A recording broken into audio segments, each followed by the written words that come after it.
Padahal kedua dokumen tersebut seharusnya terbit terlebih dahulu sebelum RBA terbit, karena dalam menyusun RBA 2020 mengacu kepada RSB. Bahwa benar Joni Jerat Plate telah memberikan arahan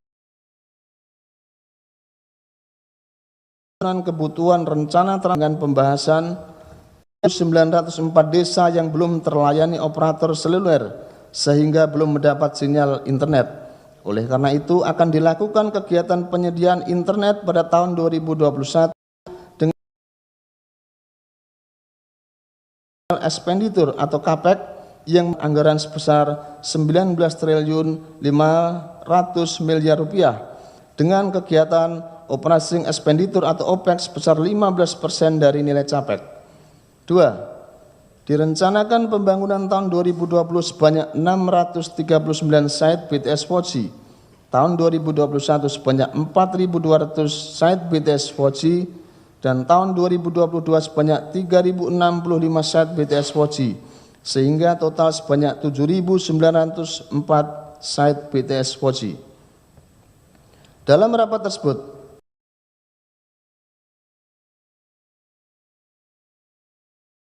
dari OPEX atau belanja operasional ke CAPEX atau belanja modal, bahwa benar Joni Jerat Plate telah menyetujui dan menandatangani usulan tambahan anggaran Kemkominfo tahun anggaran 2021 yang dibuat oleh terdakwa Anang Ahmad Latif sebesar 22,573 miliar yang ditujukan kepada Menteri Keuangan guna mendukung transformasi digital dan digitalisasi layanan publik.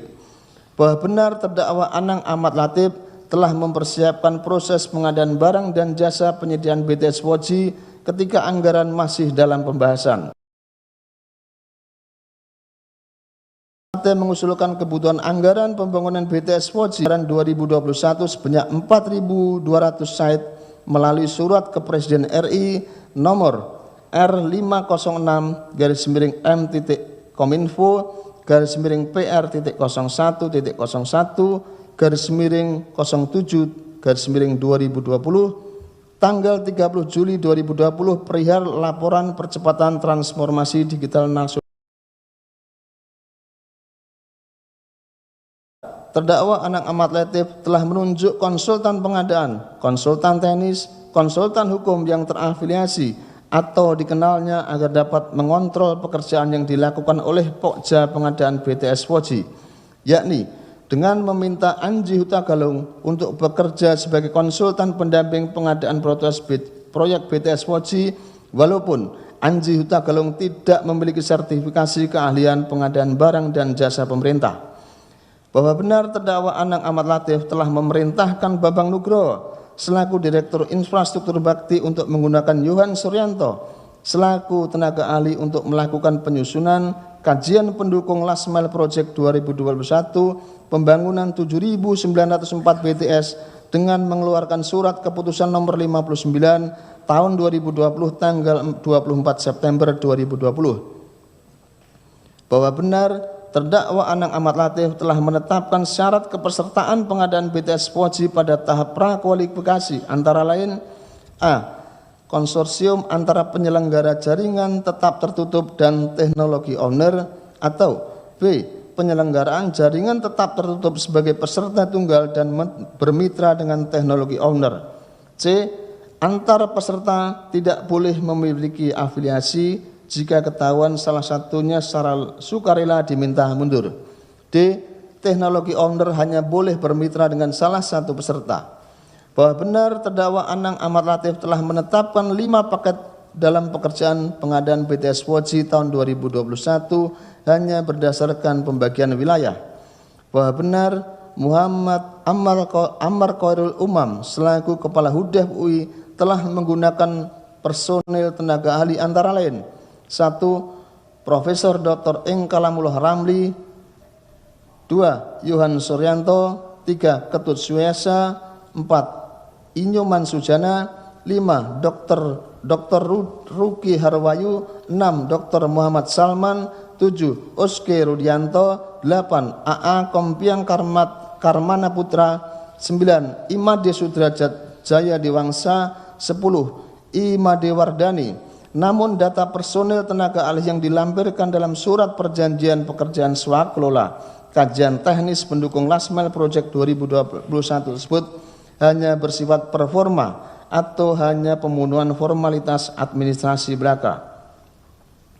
Bahwa benar Galumbang Menak Simbanjuntak telah melakukan pertemuan dengan pihak-pihak calon penyedia BTS 4G sebelum dilakukan tahapan proses prakualifikasi proyek BTS 4G untuk permintaan komisi.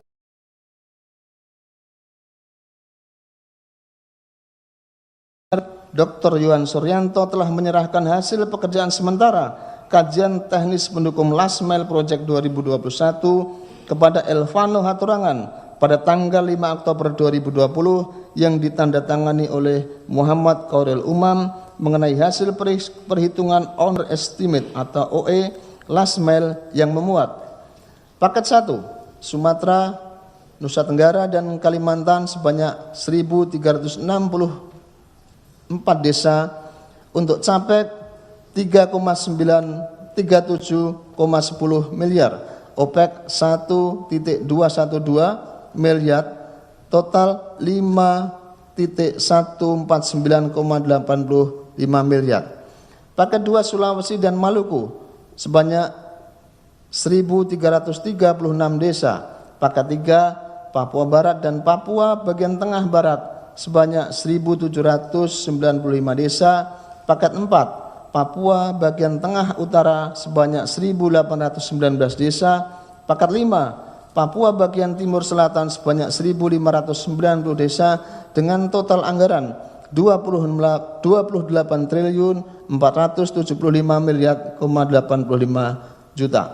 Bahwa benar Elvano Haturangan selaku PPK telah menetapkan HPS berdasarkan hasil perhitungan owner estimate yang dibuat oleh Yohan Suryanto atas perintah terdakwa Anang Ahmad Latif tanpa melakukan survei harga pasar dan ditetapkan secara backdate atau tanggal mundur yang dibuat seolah-olah pada tanggal 5 Oktober 2020 namun kenyataannya ditetapkan pada tanggal 27 November 2020.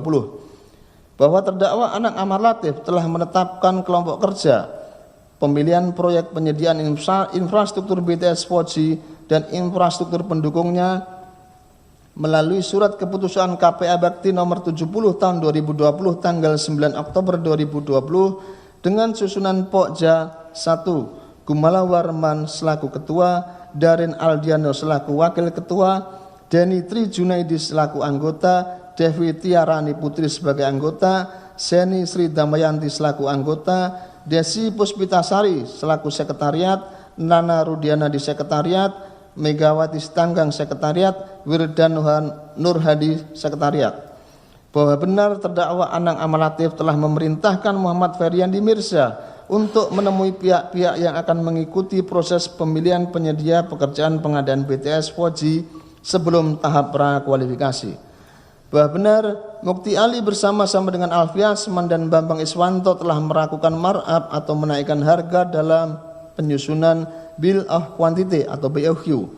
Bahwa benar terdakwa Anang Ahmad Latif telah menetapkan peraturan Direktur Utama Bakti nomor 7 tahun 2020 tentang pedoman pengadaan barang dan jasa infrastruktur base transfer station atau BTS dan pendukungnya dalam rangka transformasi digital secara backdate atau ditanggali mundur tertanggal 28 September 2020 yang senyatanya baru ditetapkan pada bulan November 2020. Hal ini dilakukan guna melegitimasi persyaratan atau kriteria pemilihan pemenang pengadaan yang dibuat tanpa kajian yang memadai.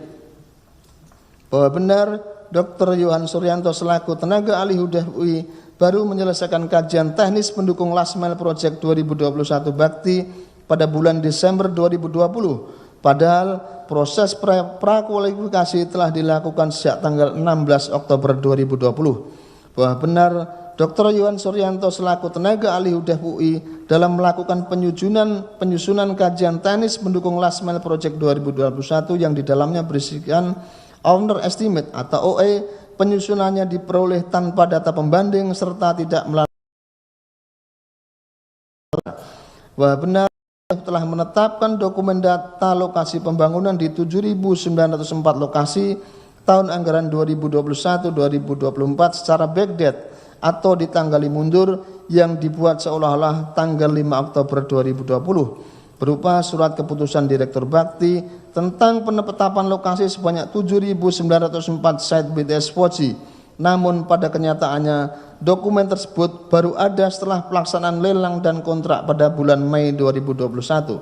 Bahwa benar pihak Bakti telah melakukan pembayaran kepada HUDEF UI pada tanggal 28 Desember 2020 yang dilakukan dengan 2 tahap, antara lain nomor 783 _ kontraktual _ PPK .3 PPS PM 12 _ 2020 sebesar 1.160.206.050 rupiah untuk pembayaran termin 1 dan nomor 784 sebanyak 619.766.700 rupiah untuk pembayaran termin kedua. Bahwa benar Dr. Yuan Suryanto telah menerima secara tidak sah uang pembayaran dari HUDEF UI sebanyak 400 juta rupiah sebagai pembayaran atas jasa konsultasi teknik. Tahap pelelangan. Bahwa benar terdakwa Anang Ahmad Latif telah memerintahkan Gumala Warman untuk melakukan perubahan mekanisme pembayaran dari turnkey terima jadi menjadi sistem termin tanpa melalui kajian hukum pada tahap prakualifikasi. Bahwa benar terdakwa Anang telah memerintahkan Feryani Mirza dan Gumala Warman bahwa tahapan prakualifikasi dilakukan secara manual dan tidak menggunakan sistem pengadaan secara elektronik atau menggunakan aplikasi swasta yang digunakan oleh Bakti berupa sistem pengadaan yang disebut sistem aplikasi pengadaan SAP Ariba. Bahwa benar terdakwa Anang Ahmad Latif telah memerintahkan tim Pokja pemilihan agar tetap melanjutkan proses pemilihan penyedia ke tahap pemasukan dokumen penawaran meskipun peserta yang lulus pada tahap prakualifikasi paket 1 sampai dengan 5 kurang dari 3 peserta. Seharusnya Pokja pemilihan menyatakan bahwa prakualifikasi gagal dan melakukan prakualifikasi ulang.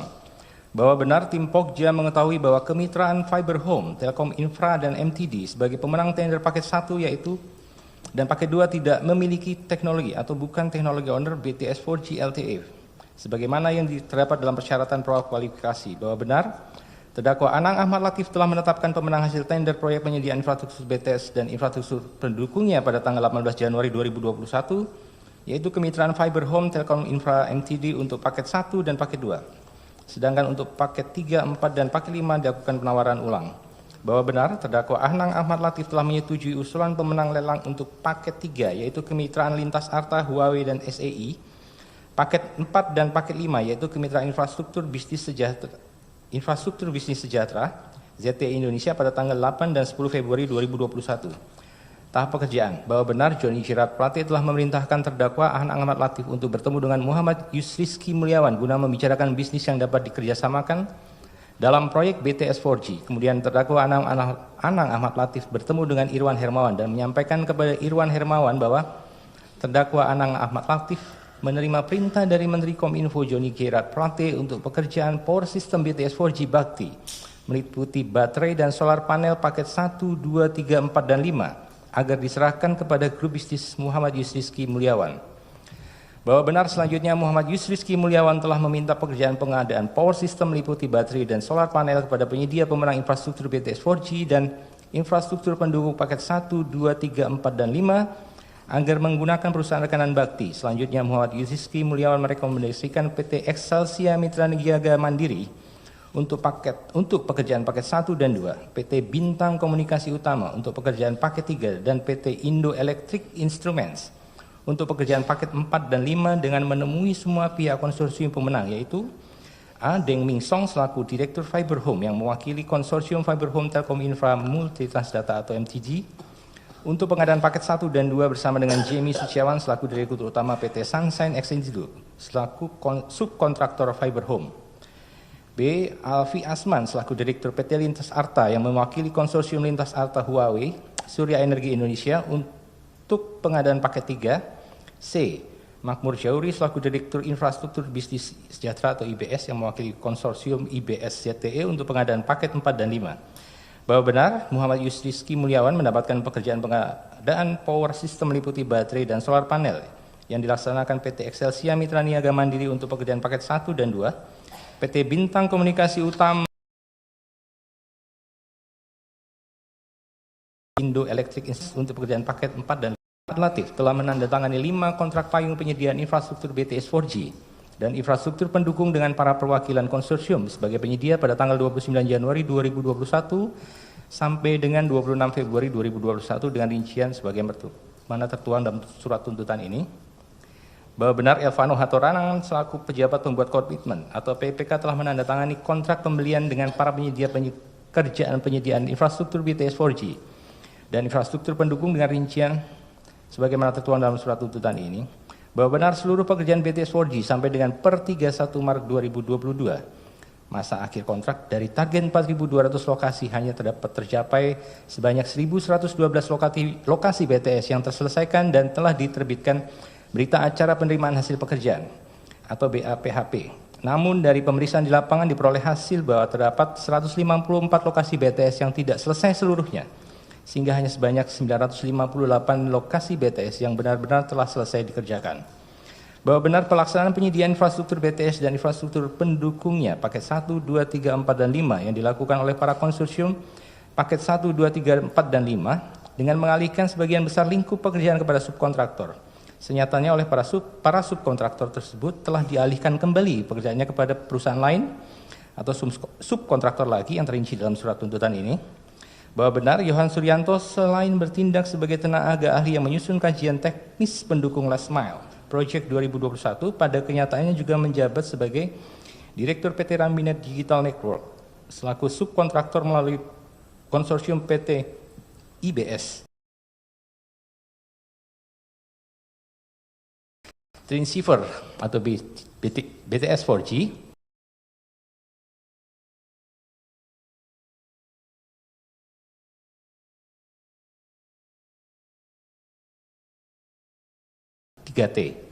bahwa benar dalam pelaksanaan pekerjaan BTS 4G sampai dengan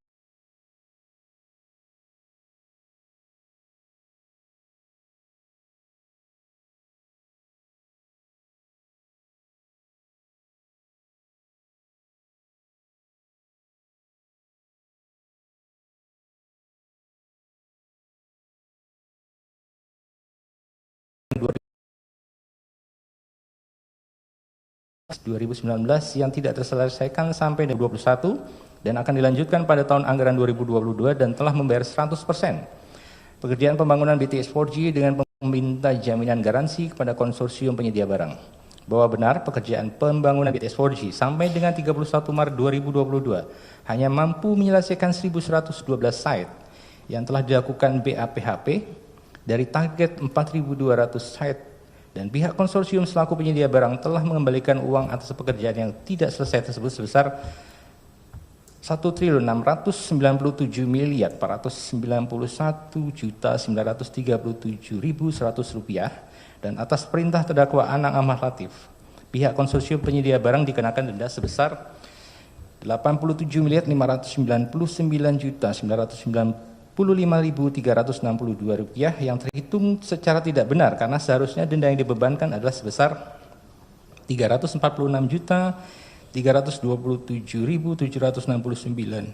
Ulangi, 346.327.769.110 rupiah, sehingga terdapat pengembalian oleh masing-masing konsorsium atau kemitraan sejumlah total 1.691.491.937.100 rupiah dengan rincian antara lain yaitu sebagai berikut. 1. Kemitraan Fiber Home Telkom Infra MTD telah mengembalikan sejumlah 451.581.276.041 rupiah. Konsorsium Lintas Arta Huawei SEI telah mengembalikan sejumlah 192.949.778.908 rupiah.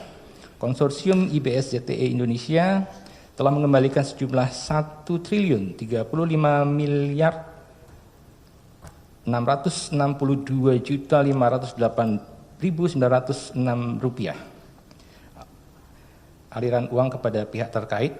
Bahwa benar selama pelaksanaan pembangunan BTS 4G dalam kurun waktu 2021-2022 terdapat beberapa dana atau uang yang dikumpulkan melalui Iwan Hermawan dan Windy Purnama yang diambil atau diperoleh dari pihak-pihak yang terlibat dan terkait pelaksanaan pembangunan tower BTS 4G, baik dengan alisan komitmen fee, uang terima kasih, bantuan ataupun dana untuk koordinasi dengan perincian sebagai berikut. A. Pada kurun waktu 2021 sampai dengan 2022, Windy Purnama telah menerima uang sebesar 37 miliar dari Jimmy Suciawan bertempat di kantor Iwan Hermawan di Terusan Han Lekir, Jakarta Selatan. Dana tersebut bersumber dari pekerjaan paket 1 dan 2 yang dikerjakan oleh PT Sunshine Exindo.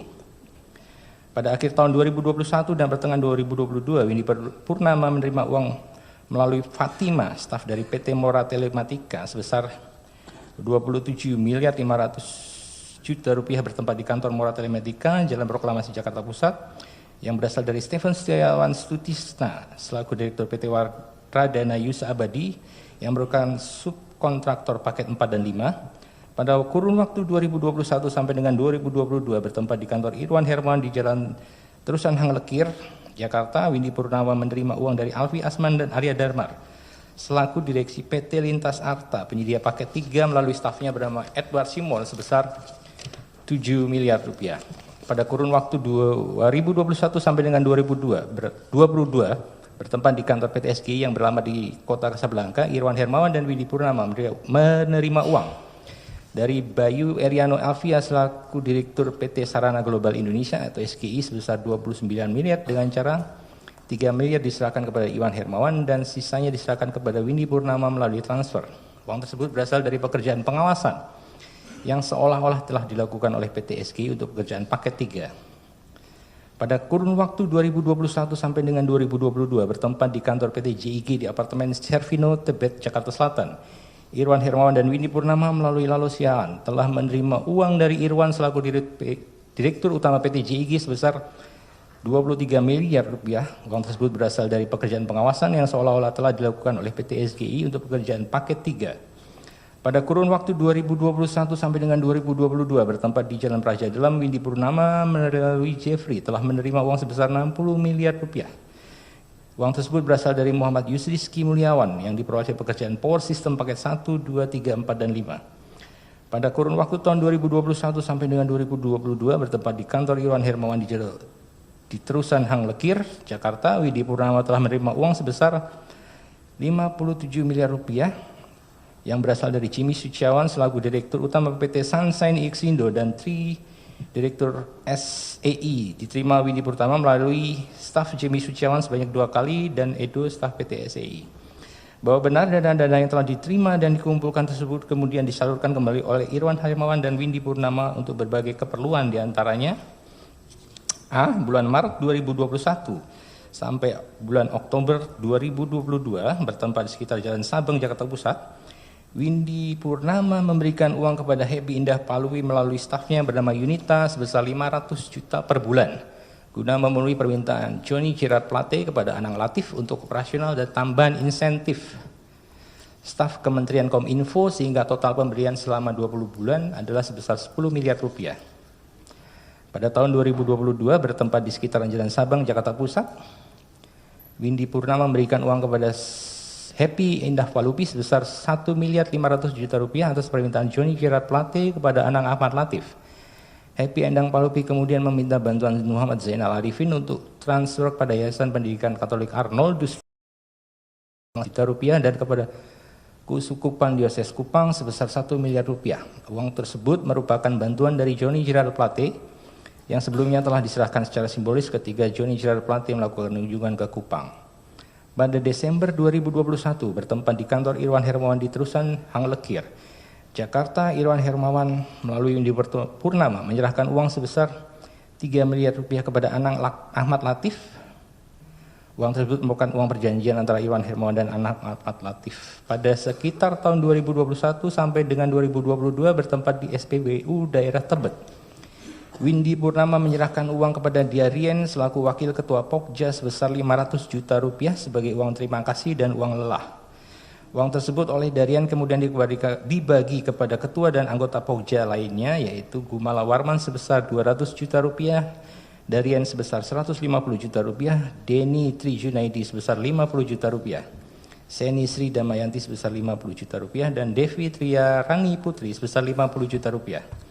Pada sekitar tahun 2021 sampai dengan tahun 2022 bertempat di Serpong Garden, Kecamatan Cisau, Kabupaten Tangerang, Windy Purnama menyerahkan uang kepada Muhammad Feryandi Mirza sebesar 300 juta rupiah selaku Kadif Lasmail dan orang kepercayaan Anang Ahmad Latif. Pada sekitar tahun 2022 bertempat di kantor Iwan Hermawan di Jalan Terusan Hangarkir, Irwan Hermawan menyerahkan uang kepada Elvano Hatorangan selaku PPK sebesar 2.400 juta rupiah atas permintaan Anang Ahmad Latif. Pada sekitar 2022 bertempat di Pengadegan Pancoran, Jakarta Selatan, Windy Purnama memberikan uang kepada Walbertus Wisang, staf ahli Joni Jerat Plate sebesar total 4 miliar rupiah. Pemberian uang tersebut merupakan pemberian dari Anang Ahmad Latif kepada Joni Jerat Plate melalui Walbertus Natalius Wisang atau Berto sebesar 1 miliar rupiah sebanyak 4 kali.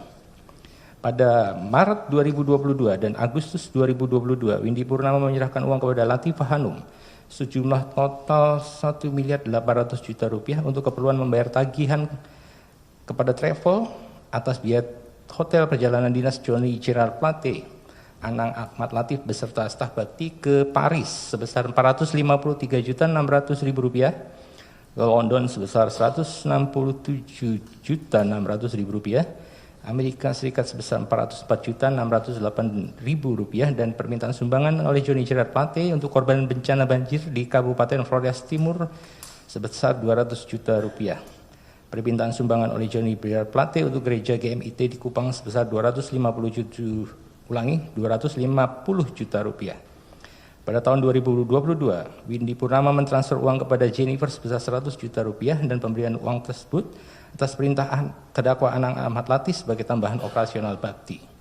Pertengahan tahun 2022 bertempat di Grand Hyatt Jakarta, Windy Purnama menyerahkan uang kepada Sadikin sebesar 40 miliar rupiah. Penyerahan uang tersebut ditujukan kepada BPK terkait dengan audit yang dilakukan oleh BPK atas proyek pembangunan BTS 4G 2021-2022 yang mengalami keterlambatan. Pada pertengahan 2022 bertempat di sebuah hotel di Sentul, Bogor, Windy Purnama menyerahkan uang kepada Nistra Yohan, staf ahli anggota Komisi 1 DPR RI sebesar 70 miliar rupiah untuk dapat menghentikan proses penegakan hukum terhadap proyek pembangunan BTS 4G tahun 2021-2022. Pada Agustus 2022 bertempat di kantornya sendiri, Irwan Hermawan menyerahkan uang kepada Edward Hutahean sebesar 15 miliar dengan tujuan untuk penghentian proses penegakan hukum terhadap proyek pembangunan BTS 4G. Pada Oktober 2022 bertempat di kantor Windu, Irwan Hermawan menyerahkan uang kepada Windu Aji Susanto dan Setio sebesar 66 miliar rupiah dengan tujuan untuk penghentian proses penegakan hukum terhadap proyek pembangunan BTS 4G tahun 2021-2022. Uang tersebut diserahkan sebanyak 2 kali, masing-masing penyerahan sebesar 33 miliar rupiah. Pada kurun waktu November-Desember 2022 bertempat di rumah Dito Aryo Tejo, Irwan Hermawan menyerahkan uang kepada Dito Aryo Tejo sebesar 27 miliar rupiah untuk tujuan penghentian proses penegakan hukum terhadap proyek pembangunan BTS 4G tahun 2021-2022. Pada kurun waktu tahun 2022, terdakwa Anang Ahmad Latif telah menerima uang sebesar 2 miliar rupiah dari Jemi Suciawan dan 3 miliar rupiah dari Irwan Hermawan. Dilanjutkan.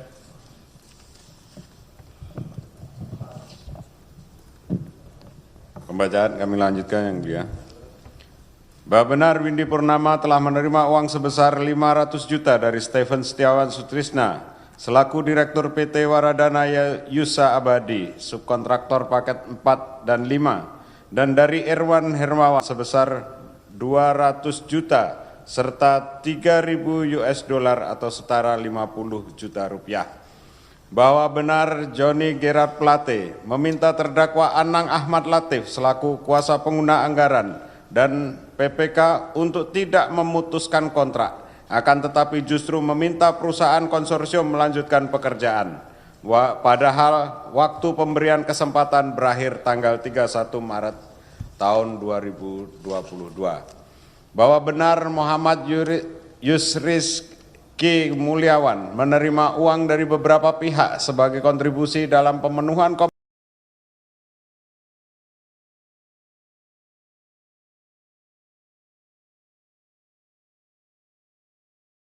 dolar 4 miliar 179 juta rupiah untuk pekerjaan power system sebagai berikut.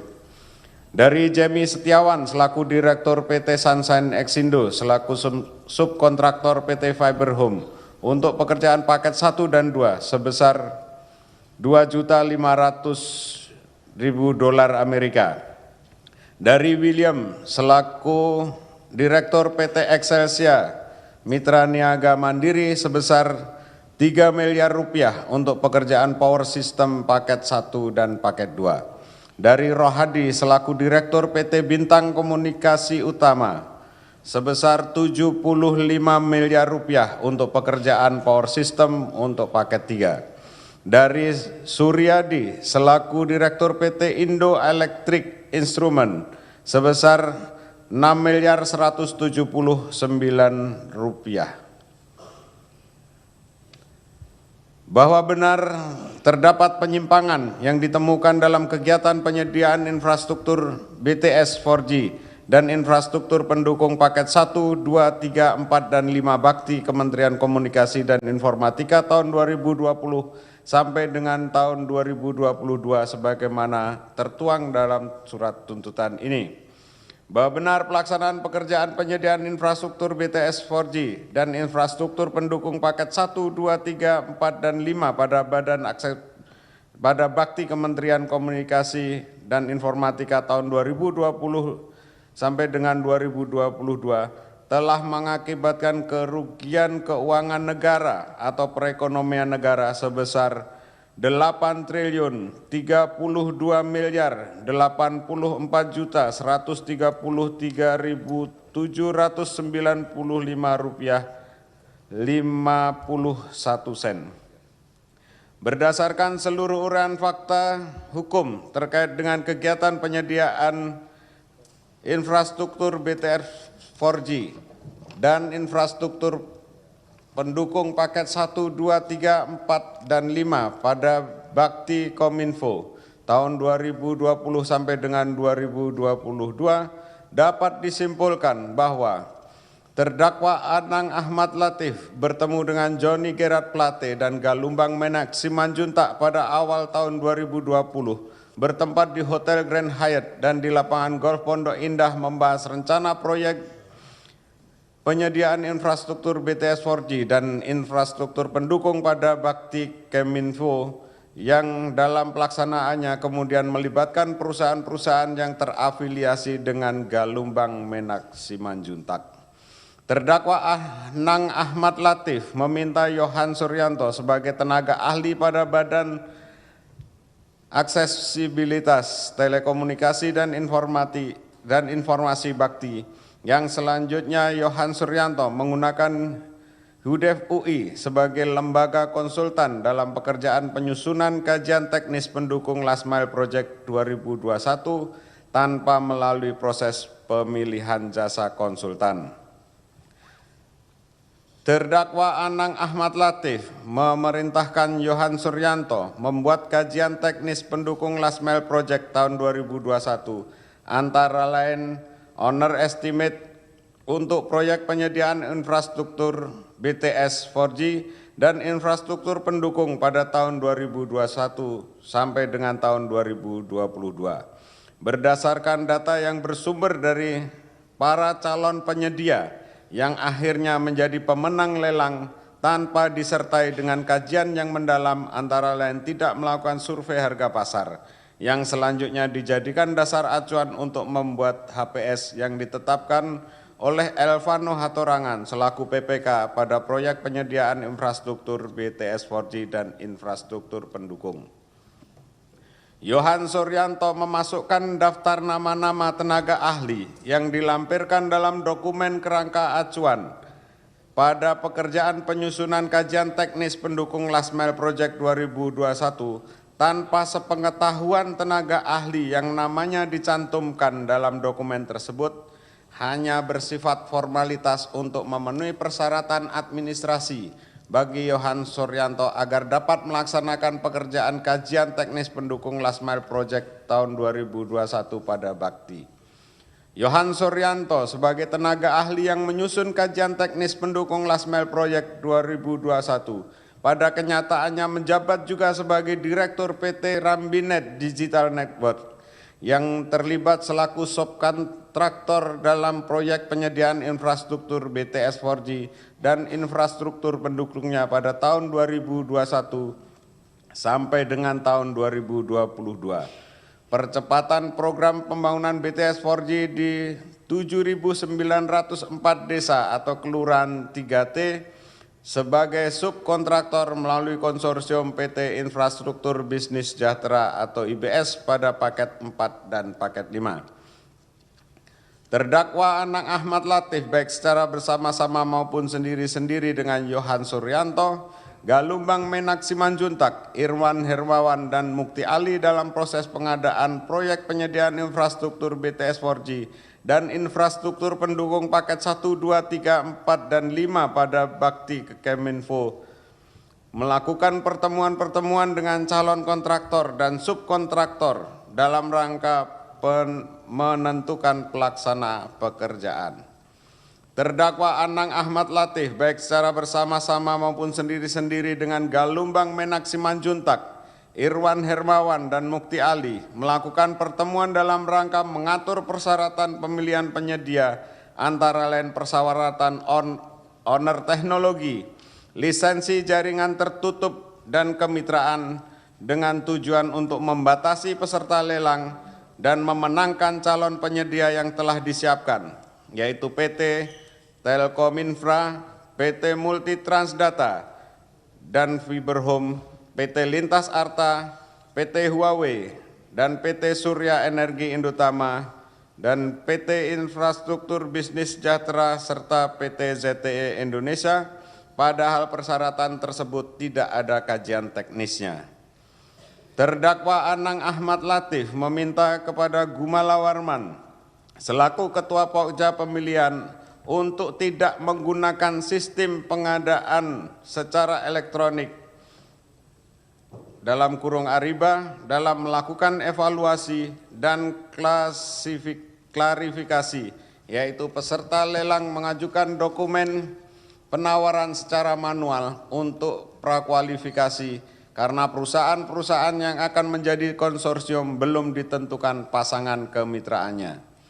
Terdakwa Anang Ahmad Latif bersama-sama dengan Galumbang Menak Simanjuntak, Irwan Hermawan dan Mukti Ali menentukan kriteria pemilihan penyedia yang mengarah pada penyedia tertentu yang kemudian menjadi pemenang, yaitu Konsorsium Fiberhome PT Telkominfra, PT Multitransdata untuk paket 1 dan 2, Konsorsium PT Lintas Arta, PT Huawei dan PT Surya Energi Indotama atau C untuk paket 3, dan Konsorsium PT Infrastruktur Bisnis Sejahtera atau IBS dan PT ZTE Indonesia untuk paket 4 dan 5. Terdakwa Anang Ahmad Latif memerintahkan Feryandi Mirza untuk menyiapkan tim bayangan yang terdiri dari Gandhi, Afrison, Mariulis, Edi untuk memastikan Pokja melaksanakan kriteria yang sudah ditentukan sebelumnya.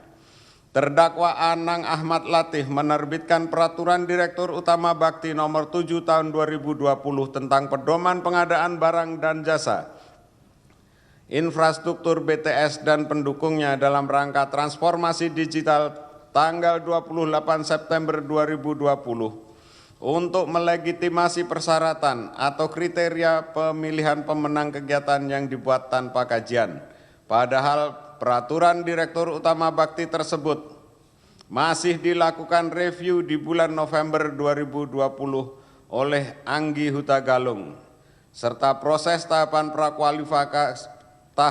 prakualifikasi sudah berlangsung pada tanggal 16 Oktober tahun 2020. Terdakwa Anang Ahmad Latif bersama-sama dengan Galumbang Menak Simanjuntak dan Irwan Hermawan menentukan bahwa sebelum dimulainya tahap prakualifikasi dalam proyek BTS 4G pada Bakti Kominfo terhadap para calon penyedia diantaranya PT Telkom Infra, PT MTD, dan Fiberhome untuk paket 1 dan 2, PT Lintas Arta, PT Huawei, dan PT SEI untuk paket 3, dan PT IBS dan PT ZTE Indonesia untuk paket 4 dan 5, untuk memberikan komitmen fee berkisar 8% sampai dengan 15% yang diambil dari perusahaan pemenang paket 1 dan 2, paket 3, dan paket 4 dan 5. Dalam proses pemilihan pemenang atau pemilihan pelaksanaan pekerjaan, selanjutnya ditetapkan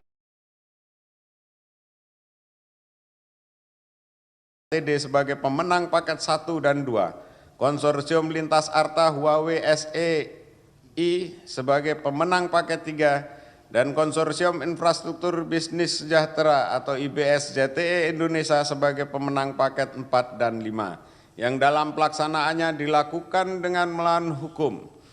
Fiberhome Telkom Infra MTD tidak memiliki teknologi BTS 4G LTE atau vendor BTS 4G LTE.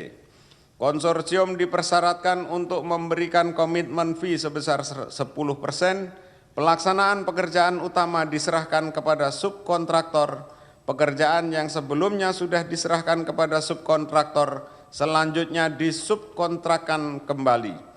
Pembayaran dilakukan 100% meskipun pekerjaan tidak selesai. Terdakwa Anang Ahmad Latif menerima perintah Johnny Gerard Plate agar menarik tambahan fee sebesar 500 juta rupiah setiap bulan sebagai tambahan operasional staf Kemenkominfo yang diserahkan melalui Happy Indah Palupi.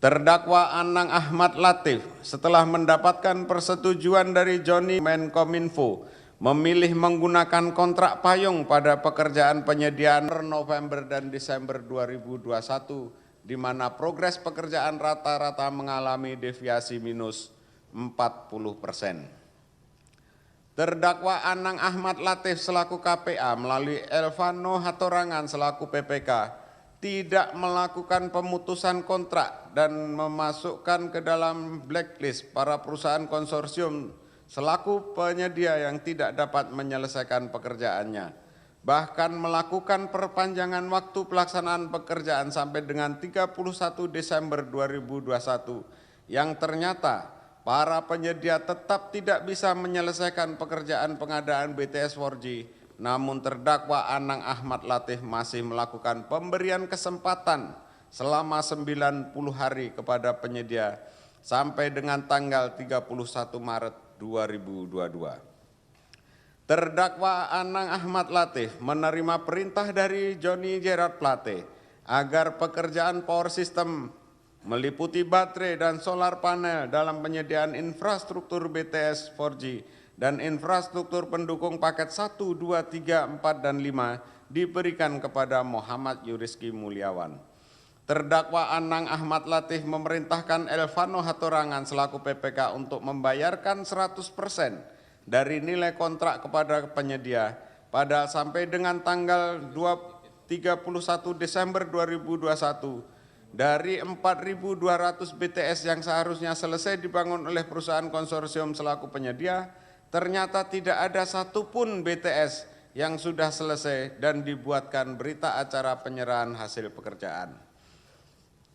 Berdasarkan seluruh uraian fakta-fakta hukum tersebut di atas, dapat disimpulkan bahwa terdakwa Anang Ahmad Latif bersama-sama dengan Yohan Suryanto, Irwan Hermawan, Johnny Gerard Plate, Galumbang Menak Simanjuntak, Mukti Ali, Windy Purnama, dan Muhammad Yuriski Mulyawan dalam kegiatan penyediaan infrastruktur BTS 4G dan infrastruktur pendukung paket 1, 2, 3, 4, dan 5 pada Bakti Kominfo tahun 2020 sampai dengan tahun 2022 sebagaimana diuraikan tersebut di atas bertentangan dengan 1. Undang-Undang Nomor 1 Tahun 2004 tentang Perbendaharaan Negara Pasal 18 Ayat 3 yang menyatakan pejabat yang menandatangani dan atau mengesahkan dokumen yang berkaitan dengan surat bukti yang menjadi dasar pengeluaran atas beban APBN /APBD bertanggung jawab atas kebenaran material dan akibat yang ditimbulkan dari penggunaan surat bukti tersebut. 2. Undang-Undang Nomor 17 Tahun 2003 tentang Keuangan Negara Pasal 3 Ayat 1 dan penjelasannya yang menyebutkan keuangan negara dikelola secara tertib, taat pada peraturan perundang-undangan, efisiensi, ekonomis, efektif, transparan, dan bertanggung jawab dengan memperhatikan rasa keadilan dan kepatutan. 3. Peraturan Pemerintah Nomor 23 Tahun 2005 tentang Pengelolaan Keuangan Badan Layanan Umum Pasal 20 Ayat 1 yang menyebutkan pengadaan barang /jasa oleh BLU dilakukan berdasarkan prinsip efisiensi dan ekonomis sesuai dengan praktek bisnis yang sehat.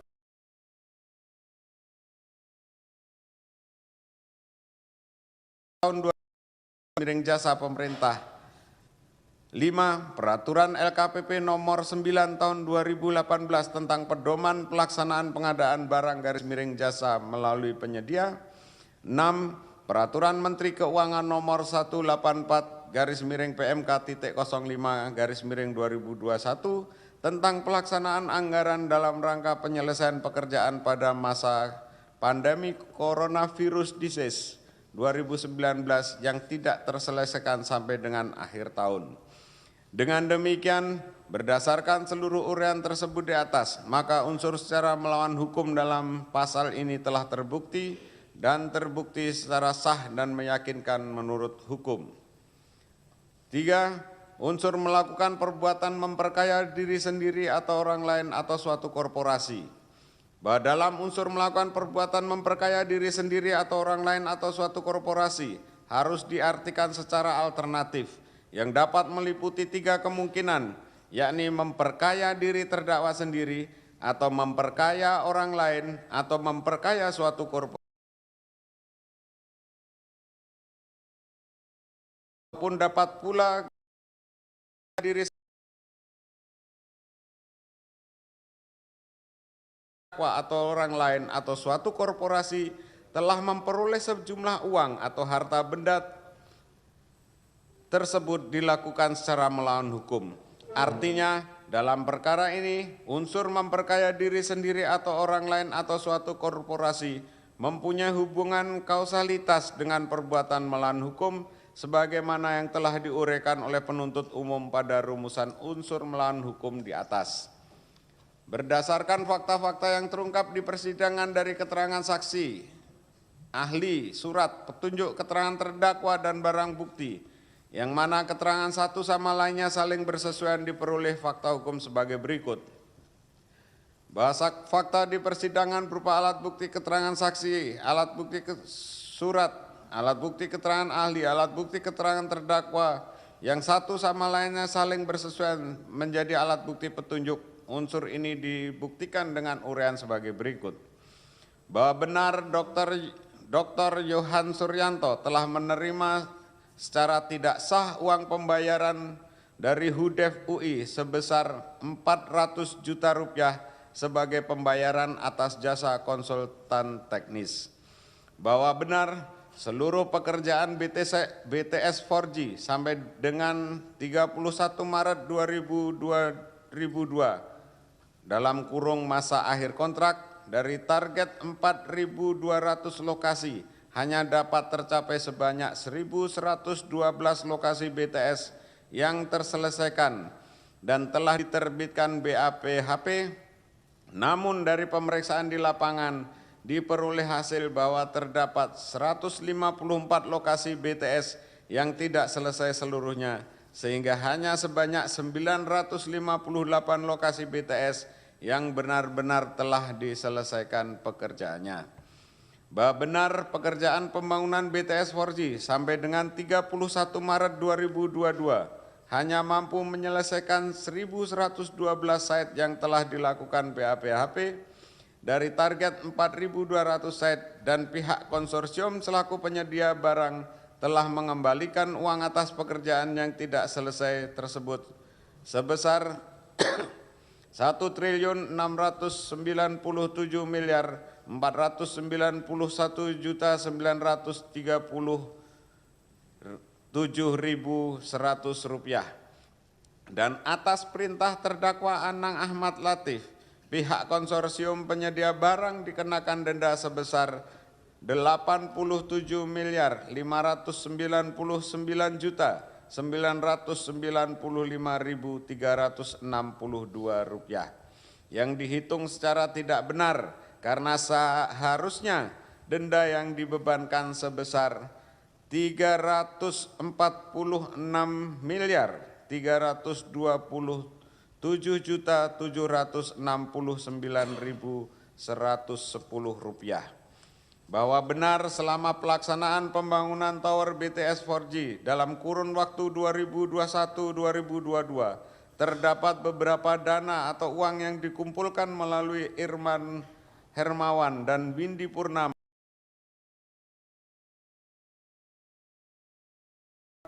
dan terkait pelaksanaan pembangunan tower BTS baik dengan alasan komitmen fee, uang terima kasih, bantuan ataupun dana untuk koordinasi. Adapun perinciannya adalah sebagai berikut.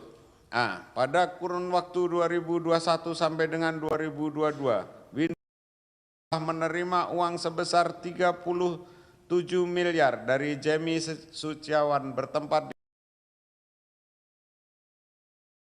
Terusan Hang Lekir 53 Jakarta Selatan. Dana tersebut bersumber dari pekerjaan paket 1 dan 2 yang dikerjakan oleh PT Sunshine Exindo. B.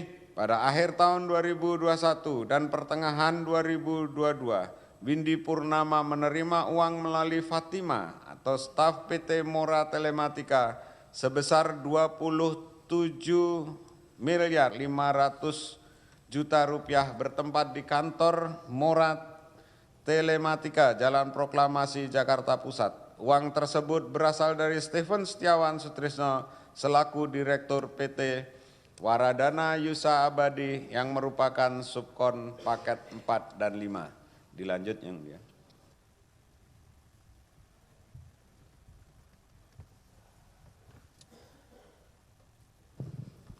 Izin yang mulia.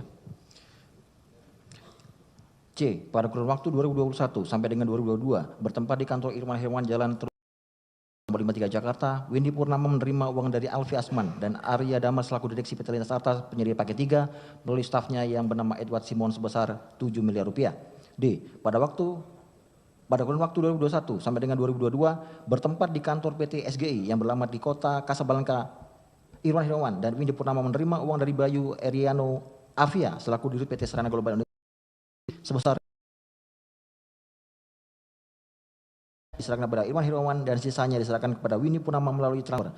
Uang tersebut berasal dari pekerjaan pengawasan yang seolah-olah telah dilakukan oleh PT SGI untuk pekerjaan paket 3. E. Pada kurun waktu 2021 sampai dengan 2022 bertempat di kantor PT SJIG di apartemen Servino, Tebet, Jakarta Selatan, Irman Hermawan dan Windy Purnama melalui Lalu Siaan telah menerima uang dari Irman Hermawan selaku Dirut PT SJIG sebesar 23 miliar rupiah.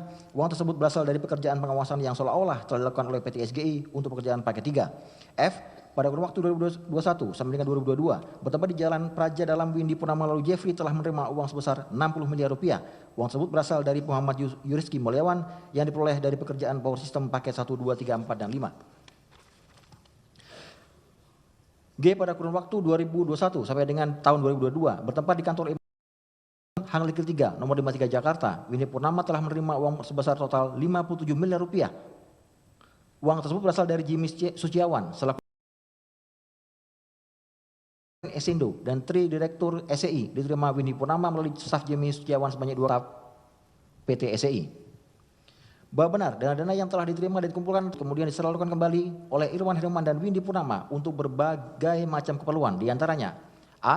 bulan Maret 2021 sampai dengan Oktober 2022, Jakarta Pusat bertempat di sekitaran Jalan Sabang, Jakarta Pusat atau sekarang disebut Jalan Haji Agus Salim. Windy Purnama memberikan uang kepada Happy Indah Palopi melalui stafnya yang bernama Yunita sebesar 500 juta rupiah per bulan guna memenuhi permintaan Joni Gelar Plate kepada Anang Ahmad Latif untuk operasional dan tambahan insentif staf Kementerian Kominfo sehingga total pemberian selama 20 bulan adalah sebesar 10 miliar rupiah.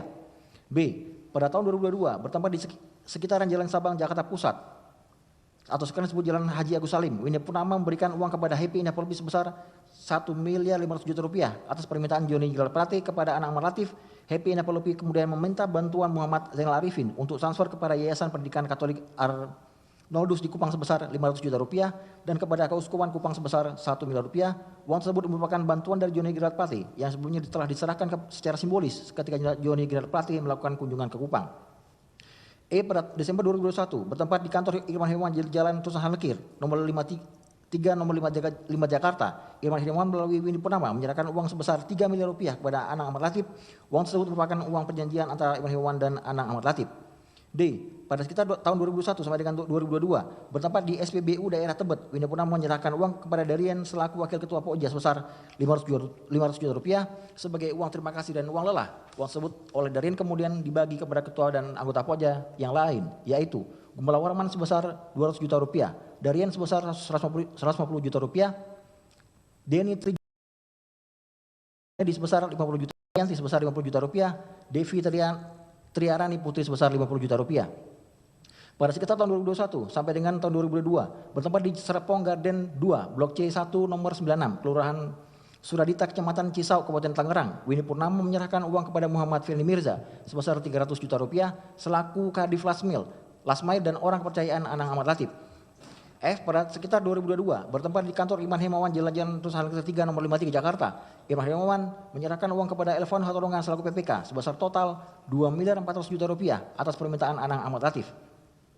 G. Pada sekitar tahun 2022 bertempat di Pengadegan, Pancoran, Jakarta Selatan, Windy Purnama memberikan uang kepada Walbertus Wisang, staf ahli Joni Gelar Plate sebesar total 4 miliar rupiah. Pemberian tersebut merupakan pemberian dari Anang Ahmad Latif kepada Joni Gelar Plate melalui Walbertus Wisang atau Bertos 1 miliar rupiah sebanyak 4 kali.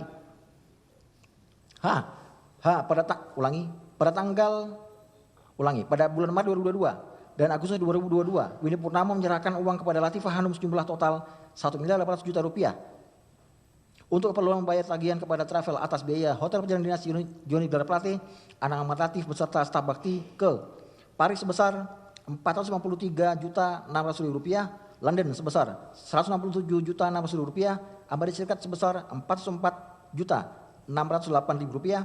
Permintaan sumbangan oleh Joni Gelar Plate untuk korban bencana banjir di Kabupaten Flores Timur sebesar 200 juta rupiah. Permintaan sumbangan oleh Joni Gelar Plate untuk gereja JMIT di Kupang sebesar 250 juta rupiah. Pada tahun 2022, Windy Purnama mentransfer uang kepada Jennifer sebesar 100 juta rupiah dan pemberian tersebut atas perintah Anang Ahmad Latif sebagai tambahan operasional bakti. J. Uang kepada Sadikin sebesar 40 miliar rupiah. Penyerahan uang tersebut ditujukan kepada BPK terkait dengan audit yang dilakukan oleh BPK atas proyek pembangunan BTS 4G 2021-2022 yang mengalami keterlambatan. K. Pada pertengahan 2022 bertempat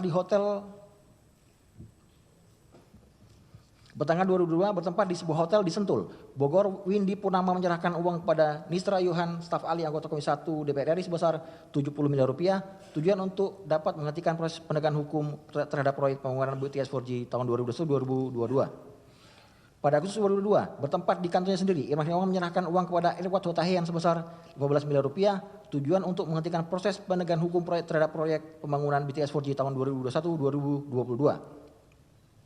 M. Pada Oktober 2022, bertempat di kantor Windu, Irman Hermawan menyerahkan uang kepada Windu Aji Susanto dan Setio sebesar 66 miliar rupiah, tujuan untuk menghentikan proses penegakan hukum terhadap proyek pembangunan BTS 4G tahun 2022. Uang tersebut diserahkan sebanyak 2 kali masing-masing penyerahan sebesar 33 miliar rupiah. N. Pada November sampai dengan Desember 2022 bertempat di rumah Dito Aryo Tejo, Irman Hermawan menyerahkan uang kepada Dito Aryo Tejo sebesar 27 miliar rupiah untuk tujuan menghentikan proses penegakan hukum terhadap proyek pembangunan BTS 4G tahun 2021-2022. pada kurun waktu tahun 2022, terdakwa Anang Ahmad Latif telah menerima uang sebesar 2 miliar rupiah dari James Setiawan dan 3 miliar rupiah dari Irman Hermawan.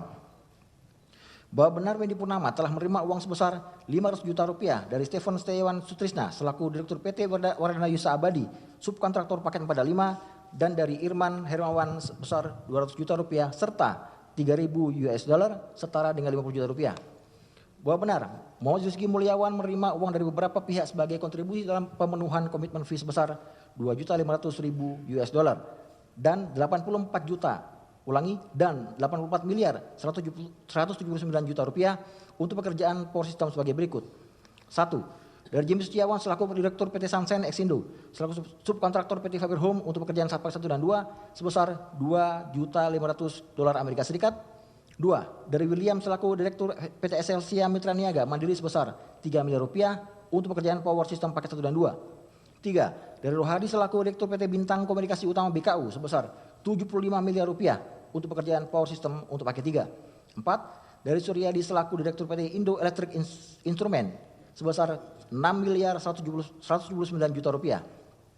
Berdasarkan seluruh fasilitas hukum tersebut di atas, dapat disimpulkan bahwa perbuatan terdakwa Anang Ahmad Latif bersama-sama dengan Yohan Suryanto, Irman Hermawan, Joni Jalal Plate, Galumbang Maya Sumajunta, Mukti Ali, Windy Purnama, dan Muhammad Yusri Mulyawan dalam kegiatan penyediaan infrastruktur BS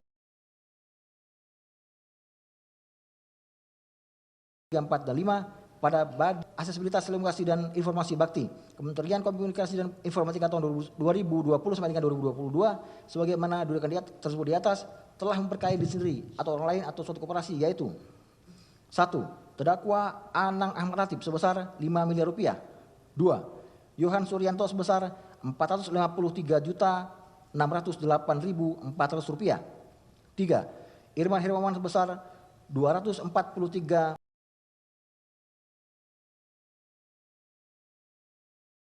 miliar 848.800 rupiah.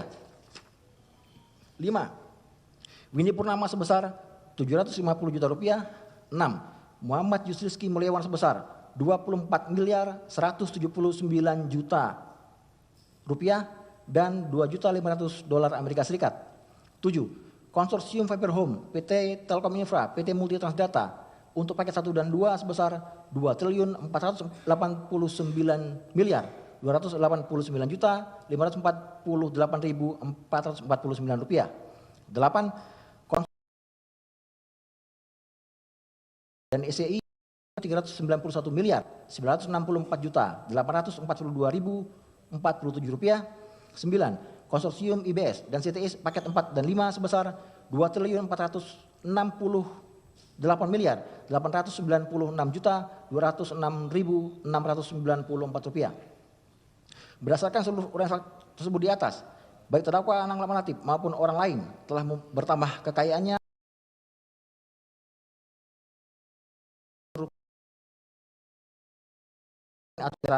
terbukti secara sah dan meyakinkan menurut hukum.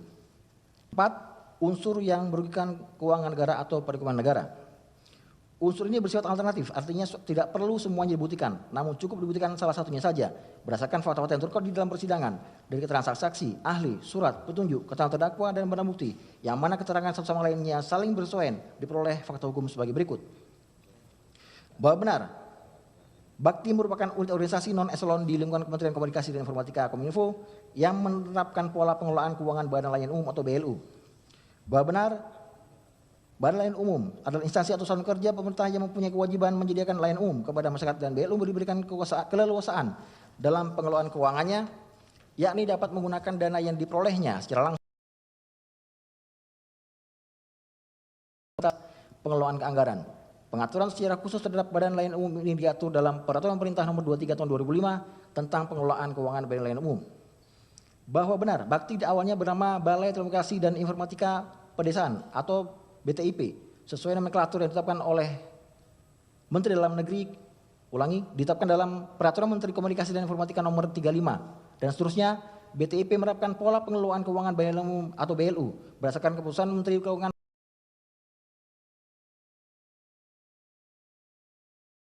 penetapan Balai Telekomunikasi dan Informatika Pedesaan pada Departemen Komunikasi dan Informatika sebagai instansi pemerintah yang menerapkan pola pengelolaan keuangan BLU.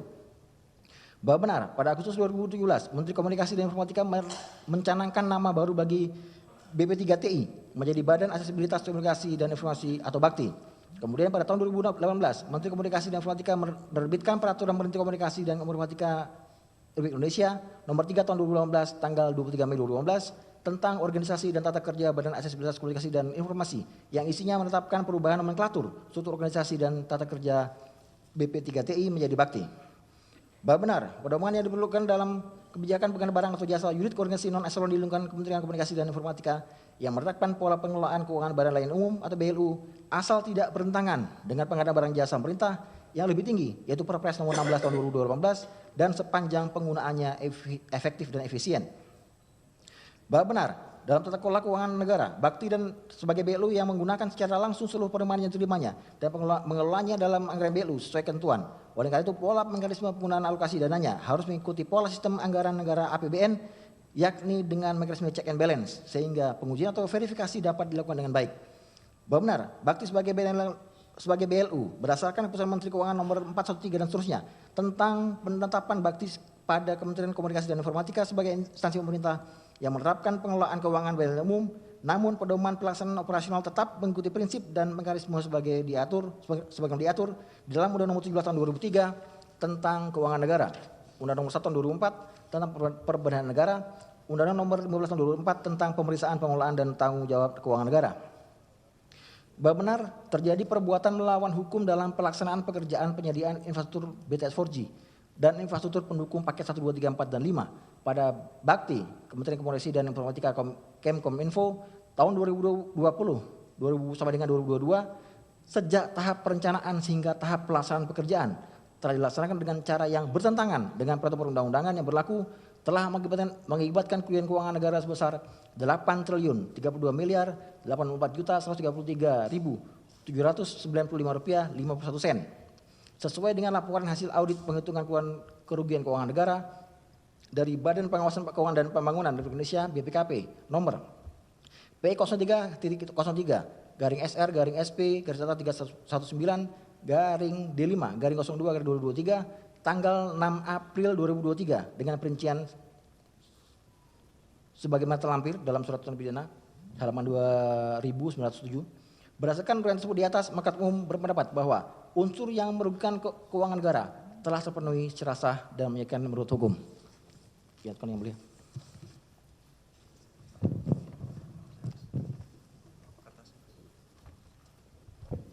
5. Unsur yang melakukan, menyuruh melakukan atau turut serta melakukan. Berdasarkan pengertian tersebut di atas, sebagaimana dibacakan dalam uraian unsur di atas dan berdasarkan fakta hukum yang terungkap di persidangan sebagaimana dinyatakan dalam pembuktian unsur sebelumnya yaitu unsur 1 sampai dengan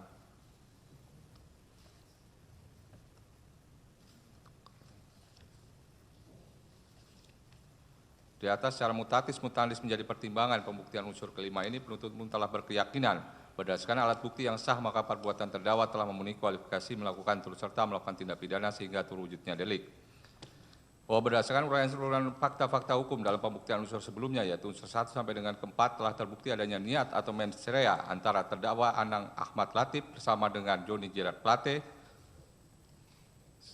Yohan Suryanto, Irwan Hermawan, Galumbang Menaksi Manjuntak, Mukti Ali, Windy Purnama, dan Muhammad Yuliski Mulyawan yang masing-masing dilakukan penuntutan dalam berkas perkara terpisah dengan kehendak yang sama melakukan peranannya masing-masing dalam mewujudkan perbuatan melawan hukum dalam pekerjaan penyediaan infrastruktur BTS 4G dan infrastruktur pendukung 1, 2, 3, dan 4, dan 5 pada Badan Aksesibilitas Telekomunikasi dan Informasi BAKTI, Kementerian Komunikasi dan Informatika Kemkominfo tahun 2020 sampai dengan 2022.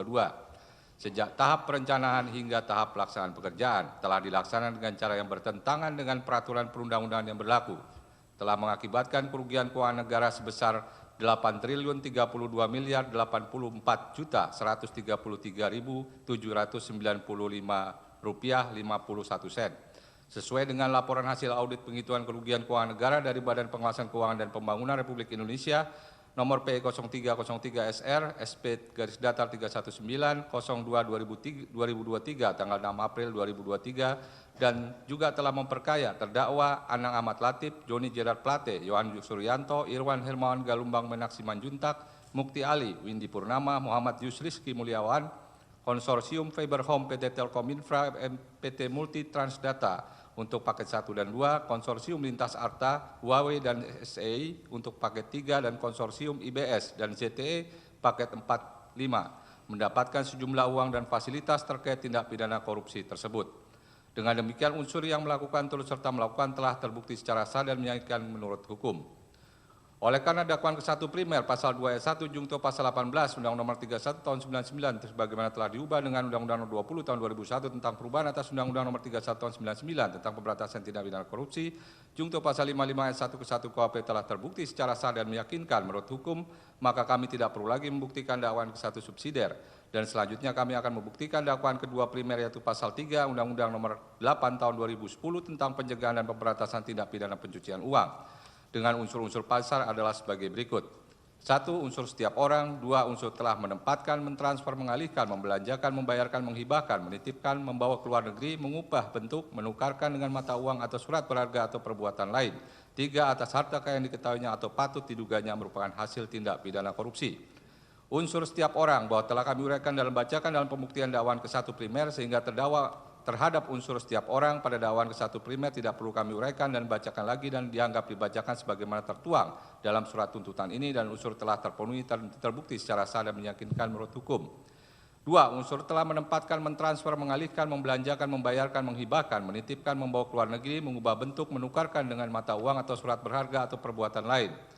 Pencucian uang atau money laundering secara sederhana diartikan sebagai salah satu proses menjadikan hasil kejahatan, process of crimes, atau disebut sebagai uang kotor, dirty money. Misalnya hasil dari obat bius, korupsi, penggelapan pajak, judi, penyelundupan, dan lain-lain yang dikonversi atau dirubah ke dalam bentuk yang tampak sah agar dapat digunakan dengan aman. Tindak pidana pencucian uang atau TPPU adalah perbuatan pidana yang antara lain menempatkan, mentransfer, membayar atau membelanjakan, menghibahkan, menitipkan, membawa ke luar negeri, menukarkan dan menyembunyikan atau menyamarkan objek berupa harta kekayaan yang diketahuinya atau patut diduganya merupakan hasil tindak pidana. Unsur ini berbentuk alternatif sehingga cukup satu saja yang dibuktikan maka terbukti pula lah unsur ini. Bahwa berdasarkan fakta persesuaian dengan keterangan saksi-saksi, ahli dan keterangan terdakwa, ditemukan fakta bahwa benar terdakwa Anang Ahmad Latif telah melakukan perbuatan antara lain. Bahwa benar terdakwa Anang Ahmad Latif dan istri memiliki penghasilan per tahun sekitar 1.500.000.000 rupiah dan terdakwa Anang Ahmad Latif telah melakukan pembelian barang dalam kurun waktu tahun 2021 sampai dengan tahun 2022 sebagai berikut. 1. Membeli 1 unit sepeda motor BMW R1250 GS ADF Adversary 40 years VIN 2022 nomor polisi D4679 seharga 950 juta rupiah dengan diatasnamakan kakak terdakwa Anang Ahmad Latif yaitu Insinyur Tia Mutia Hasna.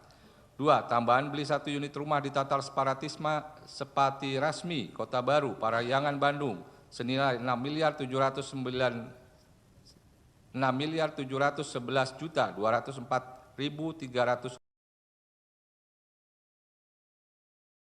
terdakwa Anang Ahmad Latif yaitu tambahan pelunasan atas pembelian 1 unit rumah di South Grove, nomor 8 Jalan Lebak Bulus 1, Kecamatan Cilandak, Jakarta Selatan. 4. 1 unit mobil BMW X5 warna hitam tahun 2022 nomor polisi B1869ZJC kurang lebih seharga 1.800.000.000 rupiah.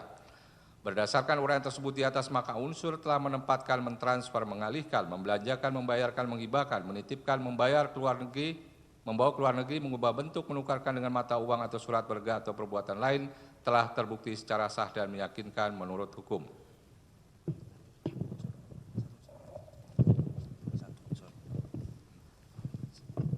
Lanjutkan ya mulia. 3. Unsur Atas harta kekayaan yang diketahuinya atau patut diduganya merupakan hasil tindak pidana korupsi, aset yang dibelanjakan oleh terdakwa Anang Ahmad Latif untuk kepentingan pribadinya ataupun atas nama orang lain yakni Insinyur Tia Mutia Hasna yang merupakan kakak kandung terdakwa serta uang dalam bentuk mata uang asing yang diberikan kepada Sakinah Juliani Utami, istri terdakwa, kemudian atas perintah terdakwa ditukarkan melalui money changer exchange, money changer Anugerah Mega Perkasa, PT Karya Utama Falas Indo dan PT Dua Putra Valutama. Sumber dananya adalah dari pemberian pihak-pihak terkait dalam kegiatan penyediaan infrastruktur transceiver station BTS 4G dan infrastruktur pendukungnya paket 1, 2, 3, 4, dan 5, bakti Kementerian Komunikasi dan Informatika tahun 2020 sampai dengan 2022, yang tidak sesuai dengan ketentuan peraturan perundang-undangan yang mengakibatkan kerugian keuangan negara atau perekonomian negara sebesar Rp8.032.133.795.51.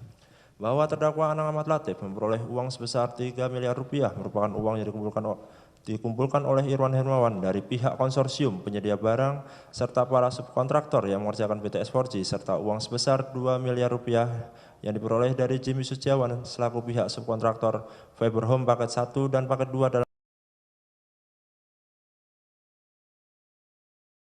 terdakwa Anang Latif untuk melakukan pembayaran 1 unit rumah tipe 206 di Jalan Spati Radia, nomor 1 Tatar Spati Rasmi, Kota Baru Parayangan, Desa Bojong Helung, Kecamatan Saguling, Kabupaten Bandung Barat secara tunai dengan harga Rp6.711.204.300 dengan pembayaran secara tunai sejak tanggal 12 April 2022 sampai dengan tanggal 27 Mei 2022.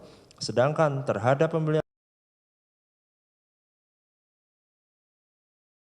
seri 40 years VIN 2022 nomor polisi D79 ADV seharga Rp950 juta dengan di atas namakan kakak terdakwa Anang Ahmad Latif yaitu Insinyur Tia Mutia Hasna dan 1 unit mobil BMW X5 warna hitam tahun 2022 nomor polisi B1869ZJC kurang lebih seharga Rp1.800.000.000 patut diduga menggunakan uang yang berasal dari hasil tindak pidana korupsi karena sangat tidak sesuai dengan profil terdakwa Anang Ahmad Latif yang memiliki penghasilan sebesar Rp150 juta per bulan. Pembayaran atas pembelian 1 unit sepeda motor BMW R1250 GS ADV anniversary 40 years VIN 2022 nomor polisi D4679 ADV seharga Rp950 juta dan 1 unit mobil BMW X5 warna hitam tahun 2022 nomor polisi B1869ZJC kurang lebih seharga Rp1.800.000.000 dilakukan oleh terdakwa Anang Ahmad Latif dilakukan secara bertahap dengan jumlah uang yang besar yang dibayarkan sebanyak 3 kali yaitu termin 1 DP booking fee Rp50 juta, pembayaran kedua Rp400 juta, pelunasan Rp500 juta. Pembelian aset tersebut di atas sangatlah tidak sesuai dengan profil terdakwa Anang Ahmad Latif yang hanya berpenghasilan Rp150 juta per bulan karena tidaklah mungkin terdakwa memiliki uang sebesar itu jika penghasilannya hanya sebesar Rp150 juta per bulan. Berdasarkan orang tersebut di atas, maka unsur atas harta kekayaan yang diketahuinya atau patut diduganya merupakan hasil tindak pidana korupsi telah terbukti secara sah dan meyakinkan menurut hukum. 4. Unsur dengan tujuan menyembunyikan atau menyamarkan asal-usul harta kekayaan. Menyembunyikan adalah kegiatan yang dilakukan dalam upaya sehingga orang lain tidak akan tahu asal-usul harta kekayaan berasal antara lain tidak menginformasikan kepada petugas penyedia jasa keuangan mengenai asal-usul sumber dananya dalam rangka penempatan placement. Selanjutnya berupaya lebih menjauhkan harta kekayaan atau uang dari pelaku dan kejahatannya melalui pentransferan baik di dalam maupun ke luar negeri atas nama sendiri atau pihak lain atau melalui perusahaan fiktif yang diciptakan atau perusahaan ilegal dan seterusnya atau layering. Setelah placement dan layering berjalan mulus, biasanya pelaku dapat menggunakan harta kekayaannya secara aman baik untuk kegiatan yang sah atau ilegal atau integration dalam konteks money laundering.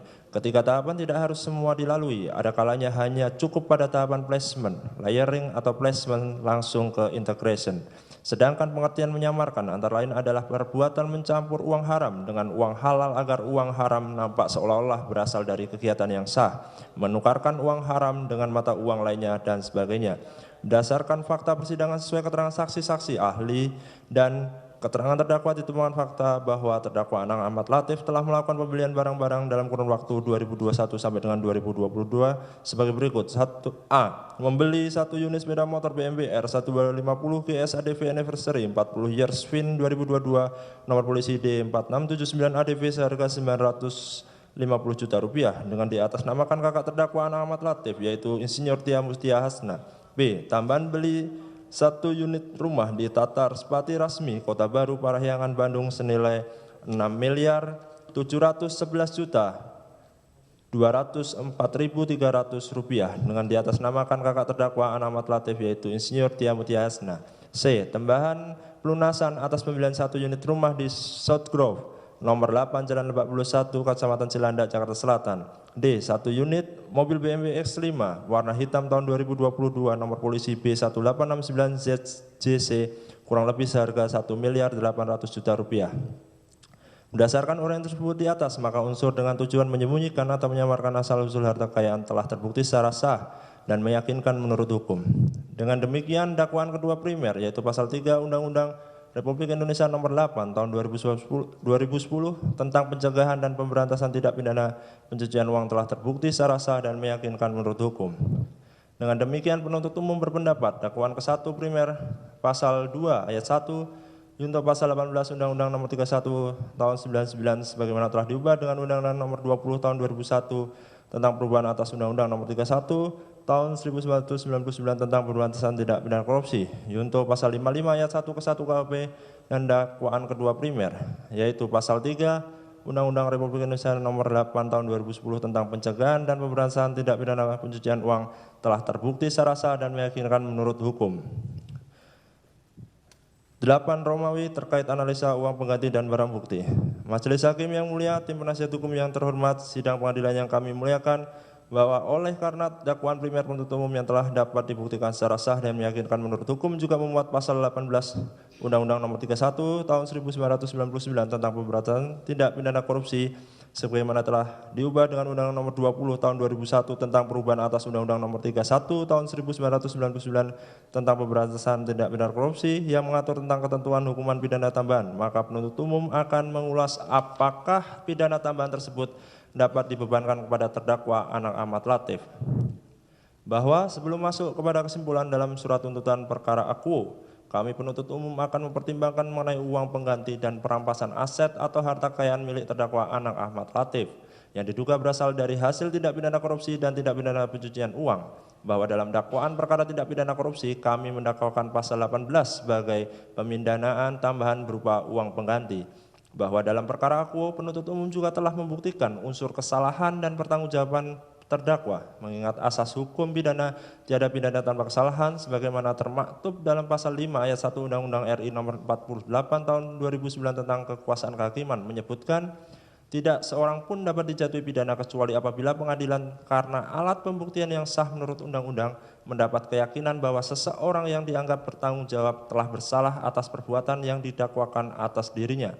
Maka atas diri terdakwa sudah selayaknya dikenakan pidana terhadap semua kesalahan yang dilakukan oleh terdakwa. Bahwa dengan dapat dibuktikannya terdakwa Anang Ahmad Latif memperoleh hasil tindak pidana atau kejahatan sebesar 5 miliar rupiah atas pekerjaan penyediaan infrastruktur Base Transceiver Station BTS 4G dan infrastruktur pendukung paket 1, 2, 3, 4, dan 5 pada Badan Aksesibilitas Telekomunikasi dan Informasi Bakti Kementerian Komunikasi dan Informatika tahun 2020 sampai dengan 2022 yang diperoleh dari Jemi Suciawan sebesar 2 miliar rupiah dan Irwan Hermawan sebesar 3 miliar rupiah di mana fakta tersebut di persidangan sehingga terdakwa Anang Ahmad Latif dibebani pembayaran uang pengganti sebesar jumlah tersebut. Adapun analisa terhadap barang bukti yang nantinya akan dituangkan secara lengkap dalam surat tuntutan ini, amar tuntutan ini adalah sebagai berikut. Romawi 9, kesimpulan. Majelis Hakim yang mulia, tim penasihat hukum yang terhormat, sidang pengadilan yang kami muliakan. Bahwa sesuai uraian pembuktian tersebut di atas, maka terdakwa Anang Ahmad Latif telah terbukti secara sah dan meyakinkan bersalah melakukan tindak pidana korupsi dan tindak pidana pencucian uang sebagaimana diatur dan diancam pidana dalam dakwaan ke-1 primer dan kedua primer penuntut umum. Selanjutnya, dengan memperhatikan fakta selama pemeriksaan di persidangan tidak terungkap adanya alasan pemaaf atau pembenar, maka kepada terdakwa Anang Ahmad Latif harus dianggap sebagai orang yang mampu bertanggung jawab. Oleh karenanya perbuatan terdakwa dapat dipertanggungjawabkan dan kepada terdakwa harus dituntut sesuai dengan perbuatannya. Bahwa oleh karena terdakwa Anang Ahmad Latif telah terbukti bersalah melakukan tindak pidana sebagaimana diatur dalam pasal 2 ayat 1 Yunto pasal 18 Undang-Undang Nomor 31 Tahun 1999 tentang pemberantasan tindak pidana korupsi sebagaimana telah diubah dengan Undang-Undang Nomor 20 Tahun 2001 tentang perubahan atas Undang-Undang Nomor 31 Tahun 1999 tentang pemberantasan tindak pidana korupsi, Yunto pasal 55 ayat 1 ke 1 KUHP dan pasal 3 Undang-Undang Nomor 8 Tahun 2010 tentang pencegahan dan pemberantasan tindak pidana korupsi, tindak pidana pencucian uang, maka sewajarnya lah terdakwa harus diberikan ganjaran hukuman yang setimpal dengan perbuatannya.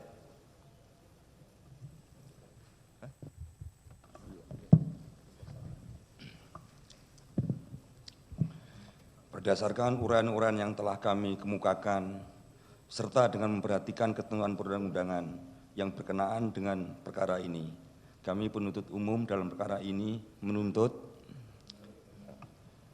Ini mau dibaca amar tuntutannya semua, ketiga-tiganya? Tiga-tiganya. Ya, tidak ada ulasan lain lagi? Tidak ada ulasan lain lagi. Silakan. Terima kasih.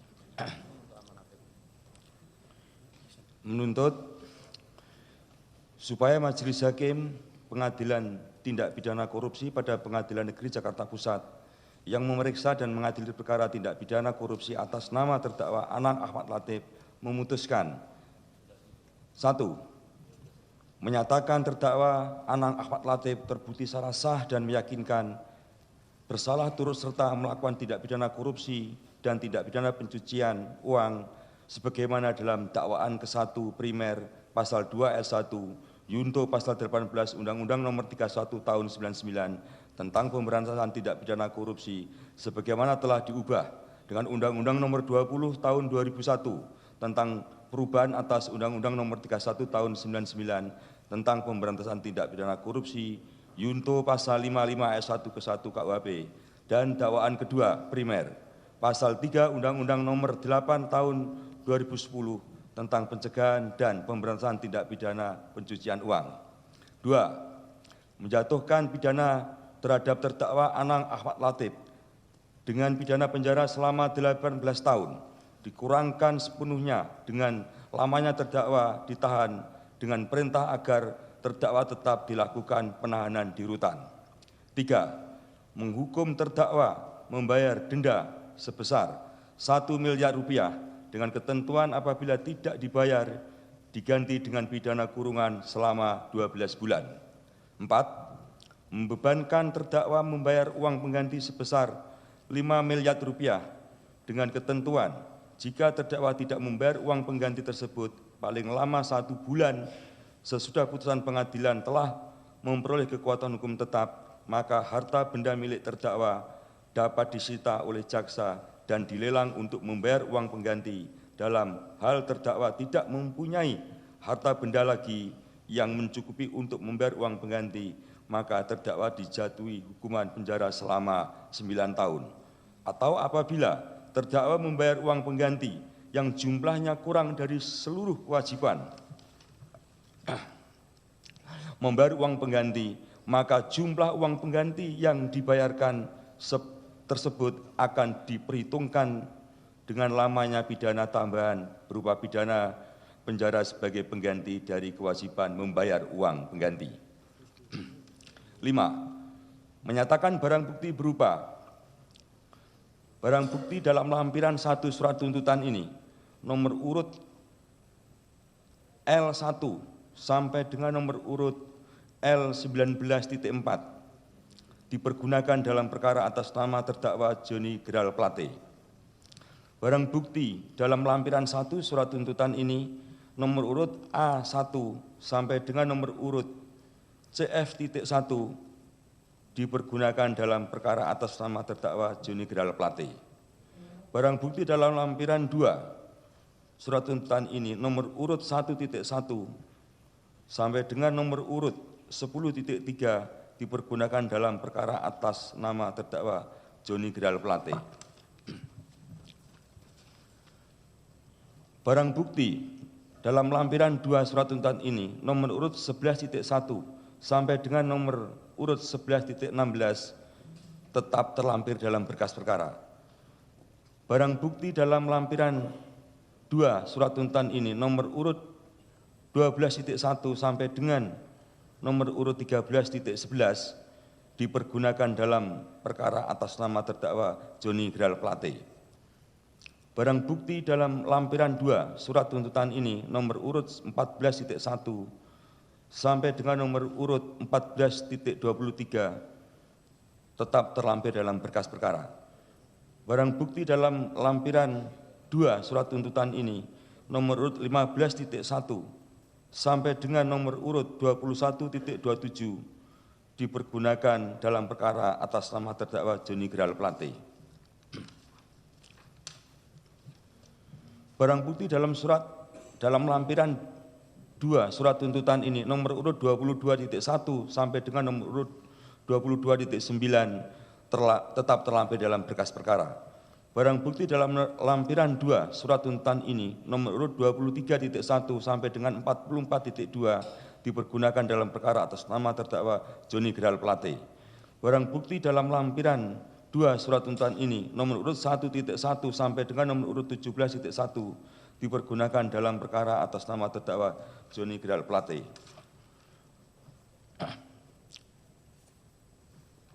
Barang bukti nomor urut 1 sampai dengan nomor urut 1.1 sampai dengan nomor urut 1.17 dirampas untuk negara. Barang bukti dalam lampiran 3 surat tuntutan ini nomor urut 1.18 sampai dengan 1.28 tetap terlampir dalam berkas perkara. Barang bukti dalam lampiran 3 surat tuntutan ini nomor urut 1.29 sampai dengan 1.29 kami ulangi dirampas untuk negara. Barang bukti dalam lampiran 3 surat tuntutan ini nomor urut 1.30 sampai dengan 1.32 tetap terlampir dalam berkas perkara. Barang bukti dalam lampiran 3 surat tuntutan ini nomor urut 2.1 sampai dengan 2.2 dipergunakan dalam perkara atas nama terdakwa Muhammad Feryadi Mirza. Barang bukti dalam lampiran 3 surat tuntutan ini nomor urut 3 dipergunakan dalam perkara atas nama Windy Purnama. Barang bukti dalam lampiran 3 surat tuntutan ini nomor urut 6 dirampas untuk negara. Barang bukti dalam lampiran 3 surat tuntutan ini nomor urut 7.1 sampai dengan 8.4 dipergunakan dalam perkara atas nama terdakwa Elvano Hatorangan. Barang bukti dalam lampiran 3 surat tuntutan ini nomor urut 9 dipergunakan dalam perkara atas nama Jimmy Setiawan. Barang bukti dalam lampiran 3 surat tuntutan ini nomor urut 10.1 dirampas untuk negara. Barang bukti dalam lampiran 3 surat tuntutan ini nomor urut 11.1 sampai dengan 11.3 dirampas untuk negara. Barang bukti dalam lampiran 3 nomor urut 12.1 sampai dengan nomor urut 12.2 dipergunakan dalam perkara atas nama Jimmy Setiawan.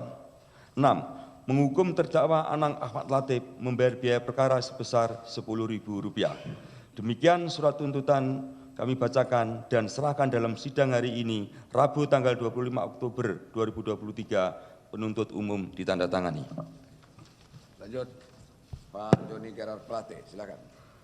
Kejaksaan Negeri Jakarta Selatan untuk kehadiran surat tuntutan pidana nomor register perkara PDS 24-M.1.14-FT.1.14-06-2023 yang terhormat Ketua dan anggota Majelis Hakim, tim penasihat hukum dan terdakwa yang kami hormati, sidang pengadilan yang kami muliakan. Sesuai dengan ketentuan pasal 182 ayat 1 KUHP, kami penuntut umum akan menyampaikan tuntutan pidana terhadap terdakwa Joni Geral Plate sebagaimana identitas lengkap sesuai dalam surat dakwaan yang dibenarkan oleh terdakwa di muka persidangan yang mulia ini. Berdasarkan uraian-uraian tersebut di atas, penuntut umum dalam perkara ini dengan memperhatikan ketentuan pasal 182 ayat 1 dan ayat 2 Undang-Undang Nomor 8 Tahun 1981 tentang hukum acara pidana, pasal 2 ayat 1 Yungto pasal 18 Undang-Undang Nomor 31 Tahun 1999 tentang pemberantasan tindak pidana korupsi sebagaimana telah dirubah dengan Undang-Undang RI Nomor 20 Tahun 2001 tentang perubahan atas Undang-Undang RI Nomor 31 Tahun 1999 tentang pemberantasan tindak pidana korupsi Yungto pasal 55 ayat 1 ke 1 KUHP serta undang-undang yang bersangkutan menuntut supaya Majelis Hakim Pengadilan Negeri Tindak Pidana Korupsi pada Pengadilan Negeri Jakarta Pusat yang memeriksa dan mengadili perkara atas nama terdakwa Joni Gerard Plate memutuskan: 1. Menyatakan terdakwa Joni Gerard Plate terbukti secara sah dan meyakinkan bersalah melakukan tindak pidana korupsi secara bersama-sama sebagaimana diatur dan diancam pidana pasal 2 ayat 1 Yungto pasal 18 Undang-Undang RI Nomor 31 Tahun 99 tentang pemberantasan tindak pidana korupsi sebagaimana telah dirubah dengan Undang-Undang RI Nomor 20 Tahun 2001 tentang perubahan atas Undang-Undang RI Nomor 31 Tahun 99 tentang pemberantasan tindak pidana korupsi Yungto pasal 55 ayat 1 ke 1 KUHP sebagaimana dakwaan primer. 2. Menjatuhkan pidana pokok terhadap terdakwa Joni Gerard Plate berupa pidana penjara selama 15 tahun dikurangi selama terdakwa berada dalam tahanan dengan perintah agar terdakwa tetap ditahan di rutan. Pidana denda sebesar 1 miliar rupiah dengan ketentuan apabila denda tidak dibayar maka diganti dengan pidana kurungan selama 1 tahun. 3. Menjatuhkan pidana terhadap terdakwa untuk membayar uang pengganti kepada negara sebesar 17.848.308.000 rupiah dengan ketentuan jika terdakwa tidak membayar uang pengganti paling lama dalam waktu 1 bulan sesudah putusan memperoleh kekuatan hukum tetap, maka harta benda terdakwa dapat disita oleh jaksa dan dilelang untuk menutupi uang pengganti tersebut. Dalam hal terdakwa tidak mempunyai harta benda yang mencukupi untuk membayar uang pengganti, maka diganti dengan pidana penjara selama 7 tahun dan 6 bulan. 4. Menetapkan barang bukti berupa barang bukti sebagaimana terdapat dalam lampiran 1 berkas perkara ini, yakni nomor urut 1.1 dipergunakan dalam perkara atas nama terdakwa Yohan Suryanto. 2. Barang bukti sebagaimana terdapat dalam lampiran 1 berkas perkara ini nomor urut 1A dipergunakan dalam perkara atas nama terdakwa Yohan Suryanto. 3. Barang bukti yang terdapat dalam lampiran 2 berkas perkara atas nama terdakwa Anang Ahmad Latif yakni nomor urut 1.1 dipergunakan dalam perkara atas nama terdakwa Yohan Suryanto. 4. Barang bukti dalam lampiran 2 berkas perkara atas nama terdakwa Anang Ahmad Latif yaitu nomor urut 12.1 dipergunakan dalam perkara atas nama terdakwa Yohan Suryanto. 5. Barang bukti terdapat dalam lampiran 2 berkas perkara atas nama terdakwa Anang Ahmad Latif yakni nomor urut 15.1 dipergunakan dalam perkara atas nama terdakwa Dr. Yohan Suryanto. Barang bukti terdapat dalam lampiran 2 berkas perkara atas nama terdakwa nomor urut 23.1 dipergunakan dalam perkara atas nama terdakwa Yohan Suryanto. 7. Barang bukti sebagaimana terdapat dalam lampiran berkas perkara atas nama terdakwa nomor urut 1.1 nomor urut 17.1 dipergunakan dalam perkara atas nama Yohan Suryanto. Barang bukti sebagaimana terdapat dalam lampiran 2 berkas perkara terdakwa nomor urut 1.1 dipergunakan atas nama terdakwa Yohan Suryanto. Barang bukti yang terdapat dalam lampiran 2 berkas perkara atas nama terdakwa Joni Gerard Plate yakni nomor urut 2.1 nomor urut 2.7, nomor urut 2.15, nomor urut 2.17, nomor urut 2.19, nomor urut 2.24, nomor urut 2.25, nomor urut 2.28, nomor urut 2.29, nomor urut 2.31, nomor urut 2.34, nomor urut 2.35, nomor urut 2.36 dikembalikan kepada Ati Pirihantini. Barang bukti sebagaimana terdapat dalam lampiran 2 berkas perkara atas nama terdakwa yakni nomor urut 2.4, nomor urut 2.13, nomor urut 2.14, nomor urut 2.16, nomor urut 2.18, nomor urut 2.20, nomor urut 2.23, nomor urut 2.26, nomor urut 2.27, nomor urut 2.30, nomor urut 2.32 dan nomor urut 2.33 dipergunakan dalam perkara atas nama terdakwa Yohan Suryanto. Barang bukti sebagaimana terdapat dalam lampiran berkas perkara atas nama terdakwa, yakni nomor urut 3.1, nomor urut 3.6, nomor urut 3.8, nomor urut 3.17, dan nomor urut 3.18 dipergunakan dalam perkara atas nama terdakwa Yohan Suryanto. Barang bukti yang terdapat dalam lampiran 2 atas nama terdakwa Johnny Gerard Plate, yaitu nomor urut 3.7, nomor urut 3.12, nomor urut 3.19, dan nomor urut 3.20 dikembalikan kepada Happy Endah Palupi. Barang bukti sebagaimana terdapat dalam lampiran 2 berkas perkara atas nama terdakwa, yakni nomor urut 3.13, nomor urut 3.14, nomor urut 3.15, dan nomor urut 3.16 dirampas untuk negara. Barang bukti sebagaimana terdapat dalam lampiran 2 berkas perkara atas nama terdakwa Johnny Gerard Plate, yakni nomor urut 4.1 sampai dengan nomor urut 4.15 dipergunakan dalam perkara atas nama terdakwa Yohan Suryanto. Barang bukti dalam lampiran 2 berkas terdakwa atas nama terdakwa, yakni nomor urut 5.1 sampai dengan nomor urut 5.16 dikembalikan kepada Maria Anaswarni Esa. Barang bukti yang terdapat dalam lampiran 2 berkas perkara atas nama terdakwa, yakni nomor urut 6.1 sampai dengan nomor urut 6.3 dipergunakan dalam perkara atas nama terdakwa Yohan Suryanto. Barang bukti dalam lampiran 2, yakni nomor urut 1 dikembalikan kepada Ahmad Desi Mulyanuddin. Barang bukti yang terdapat dalam lampiran 2 berkas perkara atas nama terdakwa, yakni untuk nomor urut 1 dikembalikan kepada Andi Wantoro. Barang bukti sebagaimana dalam lampiran 2 berkas perkara atas nama terdakwa, yakni untuk nomor urut 3 dikembalikan kepada Fasrin Sumantri. Barang bukti sebagaimana dalam lampiran 3 berkas perkara atas nama terdakwa, yakni untuk nomor 4 dikembalikan kepada Sensilaus Dore. Barang bukti yang terdapat dalam lampiran 2 berkas perkara atas nama terdakwa untuk nomor urut 5.1 dikembalikan kepada Ati Prihatini. Barang bukti yang terdapat dalam lampiran 2 berkas perkara atas nama terdakwa untuk nomor urut 6 dikembalikan kepada Sunaryo. Barang bukti yang terdapat dalam lampiran 2 berkas perkara atas nama terdakwa untuk nomor urut 7 dikembalikan kepada Litwina S. Putri Daideda. Barang bukti sebagaimana terdapat dalam lampiran 2 untuk nomor urut 8 dikembalikan kepada Litwina S. Putri Daideda. Barang bukti dalam lampiran 2 berkas perkara atas nama terdakwa untuk nomor urut 9.1 dikembalikan kepada Maria Anaswarni Esa. Barang bukti dalam lampiran 2 berkas perkara atas nama terdakwa untuk nomor urut 10 dikembalikan kepada Bambang Supriyanto. Barang bukti dalam lampiran 2 nomor urut 11.1 dipergunakan dalam perkara atas nama terdakwa Johan Suryanto. Barang bukti dalam lampiran 2 untuk nomor urut 1.1, 1.2, 1.3, 2.1, 2.2, 2.3 dirampas untuk negara. 5. Membayar biaya perkara sebesar Rp10.000. Demikianlah tuntutan pidana ini kami bacakan dan serahkan dalam sidang yang terbuka untuk umum pada hari ini, Rabu tanggal 25 Oktober 2023. Semoga Allah Subhanahu wa taala, Tuhan yang Maha Esa, senantiasa memberikan kesehatan, kekuatan batin dan keteguhan iman kepada Majelis Hakim Pengadilan Tindak Pidana Korupsi pada Pengadilan Negeri Jakarta Pusat dalam memutus perkara ini. Penuntut umum ditandatangani. Lanjut, Pak Yohan Suryanto, silakan dibacakan.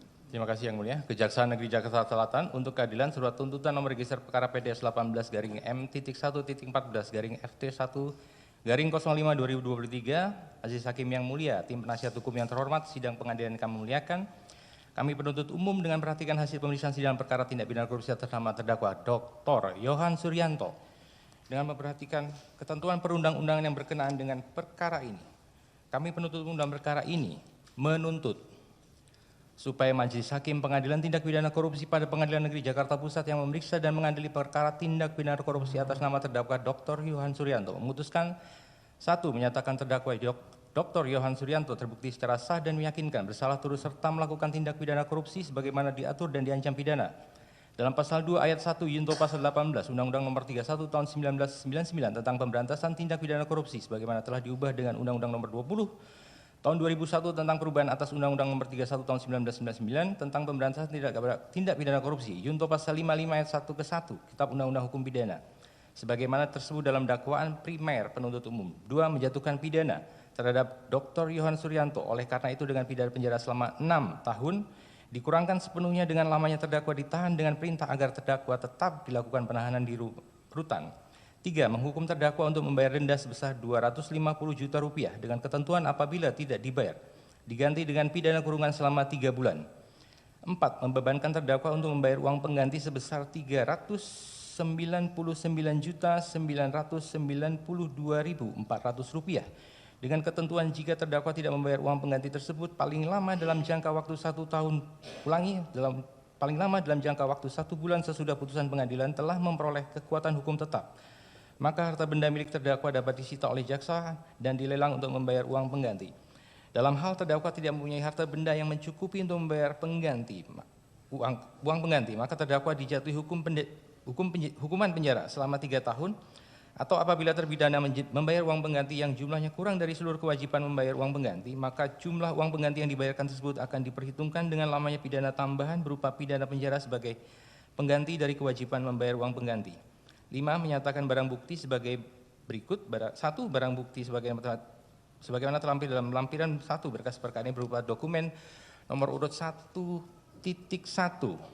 dipergunakan, nomor urut Romawi 1.1 sampai dengan nomor urut Romawi 69.4 dipergunakan dalam perkara atas nama terdakwa Galumbang Menak Simanjuntak. 2. Barang bukti sebagaimana terlampir dalam berkas perkara ini nomor urut A.1 sampai dengan nomor urut CF.1 dipergunakan dalam perkara atas nama terdakwa Galumbang Menak Simanjuntak.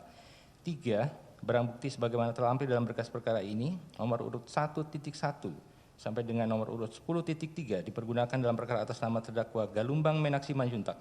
4. Barang bukti sebagaimana terlampir dalam berkas perkara ini nomor urut 12.1 sampai dengan nomor 13.11 dipergunakan dalam perkara atas nama terdakwa Galumbang Menak Simanjuntak. Barang bukti sebagaimana terlampir dalam lampiran berkas perkara ini nomor urut 15.1 sampai dengan nomor urut 21.27 dipergunakan dalam perkara atas nama terdakwa Galumbang Menak Simanjuntak. 6. Barang bukti sebagaimana terlampir dalam berkas perkara ini nomor urut 23.1 sampai dengan nomor urut 44.2 dipergunakan dalam perkara atas nama terdakwa Galumbang Menak Simanjuntak. Barang bukti sebagaimana terlampir dalam berkas perkara ini nomor urut 1.1 sampai dengan nomor urut 17.1 dipergunakan dalam perkara atas nama terdakwa Galumbang Menak Simanjuntak. Barang bukti sebagaimana terlampir dalam berkas perkara ini nomor urut 1.1 sampai dengan nomor urut 1.3 dipergunakan dalam perkara atas nama terdakwa Galumbang Menak Simanjuntak. 9. Barang bukti sebagaimana terlampir dalam berkas perkara ini nomor urut 2.4 sampai dengan nomor urut 2.6, nomor urut 2.13 sampai dengan nomor urut 2.14, nomor urut 2.16, nomor urut 2.18, nomor urut 2.20, 2.26 sampai dengan nomor urut 2.27, nomor urut 2.30, nomor urut 2.32 sampai dengan nomor urut 2.33 dipergunakan dalam perkara atas nama terdakwa Galumbang Menak Simanjuntak. Barang bukti sebagaimana terlampir dalam berkas perkara ini nomor urut 3.1 sampai dengan nomor urut 3.6, kemudian nomor urut 3.8 sampai dengan nomor urut 3.11, kemudian nomor urut 3.17 sampai dengan nomor urut 3.18 dipergunakan dalam perkara atas nama terdakwa Galumbang Menak Simanjuntak. 11.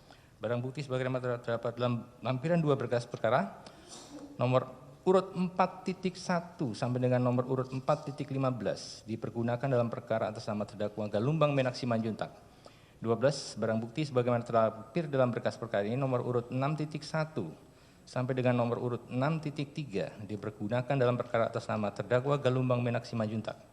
Barang bukti sebagaimana terlampir dalam berkas perkara ini nomor urut 11.1 sampai dengan nomor urut 11.3 dipergunakan dalam perkara atas nama terdakwa Galumbang Menak Simanjuntak. 14. Barang bukti sebagaimana terdapat dalam lampiran berkas perkara ini nomor urut 1.1 sampai dengan nomor urut 1.8 tetap terlampir dalam berkas perkara. 15. Barang bukti sebagaimana terlampir dalam surat tuntutan ini berupa uang, yakni nomor urut 1 berupa uang pecahan rupiah senilai 1.007.963.375 rupiah dirampas untuk negara. Nomor urut 2 berupa uang pecahan rupiah senilai Rp213.348.794 dirampas untuk negara dengan ketentuan untuk sejumlah uang sebesar Rp53.608.400 diperhitungkan untuk mengurangi kewajiban uang pengganti yang dibebankan kepada terdakwa Yohan Suryanto. 6. Menghukum terdakwa Dr. Yohan Suryanto untuk membayar pihak perkara sebesar Rp10.000. Demikian surat tuntutan ini kami bacakan dan diserahkan dalam sidang hari ini Rabu 25 Oktober 2023. Penuntut umum ditandatangani. Selesai. Taruh di situ aja dulu. Kalau barang untuk itu serahkan. Yang dibacakan minta.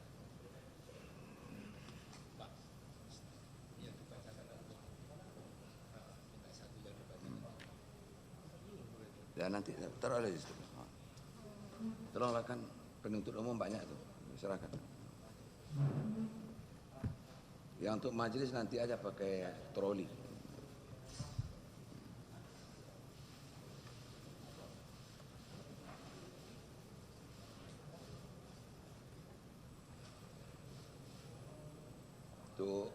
Untuk majelis nanti pakai troli aja. Taruh situ aja. Oke? Itu ya. Oke, silakan duduk. Penuntut umum. Oke, Pak Amnang Ahmad Latif. Saudara sudah dengar ya? Intinya saudara dinyatakan terbukti bersalah melakukan tindak pidana sebagaimana dalam dakwaan primer pasal 2 ayat 1 dan seterusnya. Dan kemudian juga pasal 3 Undang-Undang Nomor 8 tahun 2010 tentang tindak pidana pencucian uang. Intinya saudara dituntut selama 18 tahun. Ya, dan seterusnya. Untuk jelasnya lihat di dalam uraian tuntutan pidana dari penuntut umum ya. Kemudian Pak Joni Gerard Plate, saudara sudah dengar, saudara dituntut selama 15 tahun. Ya. Kemudian membayar uang pengganti sebesar 17 miliar. Salah. Kalau tidak membayar uang pengganti, harta bendanya bisa disita. Kemudian juga kalau tidak mencukupi, harta benda tidak mencukupi, maka diganti dengan pidana penjara selama 7,5 tahun kalau nggak salah. Ya, dan seterusnya, barang bukti dan seterusnya. Kemudian Pak Yohan Suryanto, saudara dituntut ringan 6 tahun. Ya, 6 tahun, kemudian uang sebesar berapa itu, 300 berapa juta. Ya, kemudian kalau tidak membayar, tidak diganti, maka diganti dengan pidana penjara selama 3 tahun. Itulah intinya. Untuk jelasnya lihat dalam tuntutan pidananya secara jelas ya, secara terperinci ada di situ.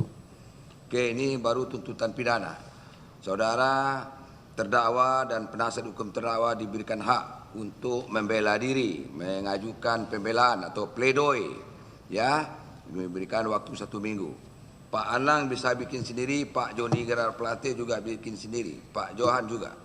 Kemudian juga penasihat hukumnya ya, di samping penasihat hukumnya ya. Oke. Begitu, jelas? Jelas ya, Pak Joni? Nanti sidang tanggal 1, Pak. Ada yang mau disampaikan? Dari kami ada yang Tidak ada? Ada? Ada yang mulia. Mohon diperkenankan nanti untuk pledoi itu yang mulia. Kita di sidangnya masing-masing pembacaannya, sehingga kalau boleh mulainya pagi kan, boleh, biar terakomodir semua yang mulia. Ya, terima kasih yang mulia. Saya sebetulnya maunya seperti itu Pak, biar jelas satu-satu. Tidak apa-apa, dari pagi ya, tanggal 1. Oke, Pak Anang Ahmad Latif dulu, kemudian penasihat hukumnya, kemudian Pak Joni Gerard Plate, dan kemudian Pak Yohan Suryanto. Tanggal 1 kita sidang, hari yang sama, hari Rabu lagi, untuk pembelaan atau pledoi dari terdakwa dan penasihat hukumnya. Ada yang perlu disampaikan lagi Pak? Cukup? Sebelum saya tutup sidang ini dari penuntut umum? Dari kami cukup yang mulia. Cukup? Oke. Begitu ya Pak. Sidang kita tunda minggu depan. Hari yang sama, hari Rabu lagi, tanggal 1 November 2023. Jam 9 pagi. Ya, jam 9 pagi. Untuk membacakan pledoi dari masing-masing terdakwa dan para penasihat hukumnya. Ya, perintahkan kepada penuntut umum untuk menghadirkan lagi para terdakwa ke persidangan ini pada persidangan berikutnya dengan acara pledoi atau pembelaan dari terdakwa dan penasihat hukumnya. Sidang selesai dan ditutup.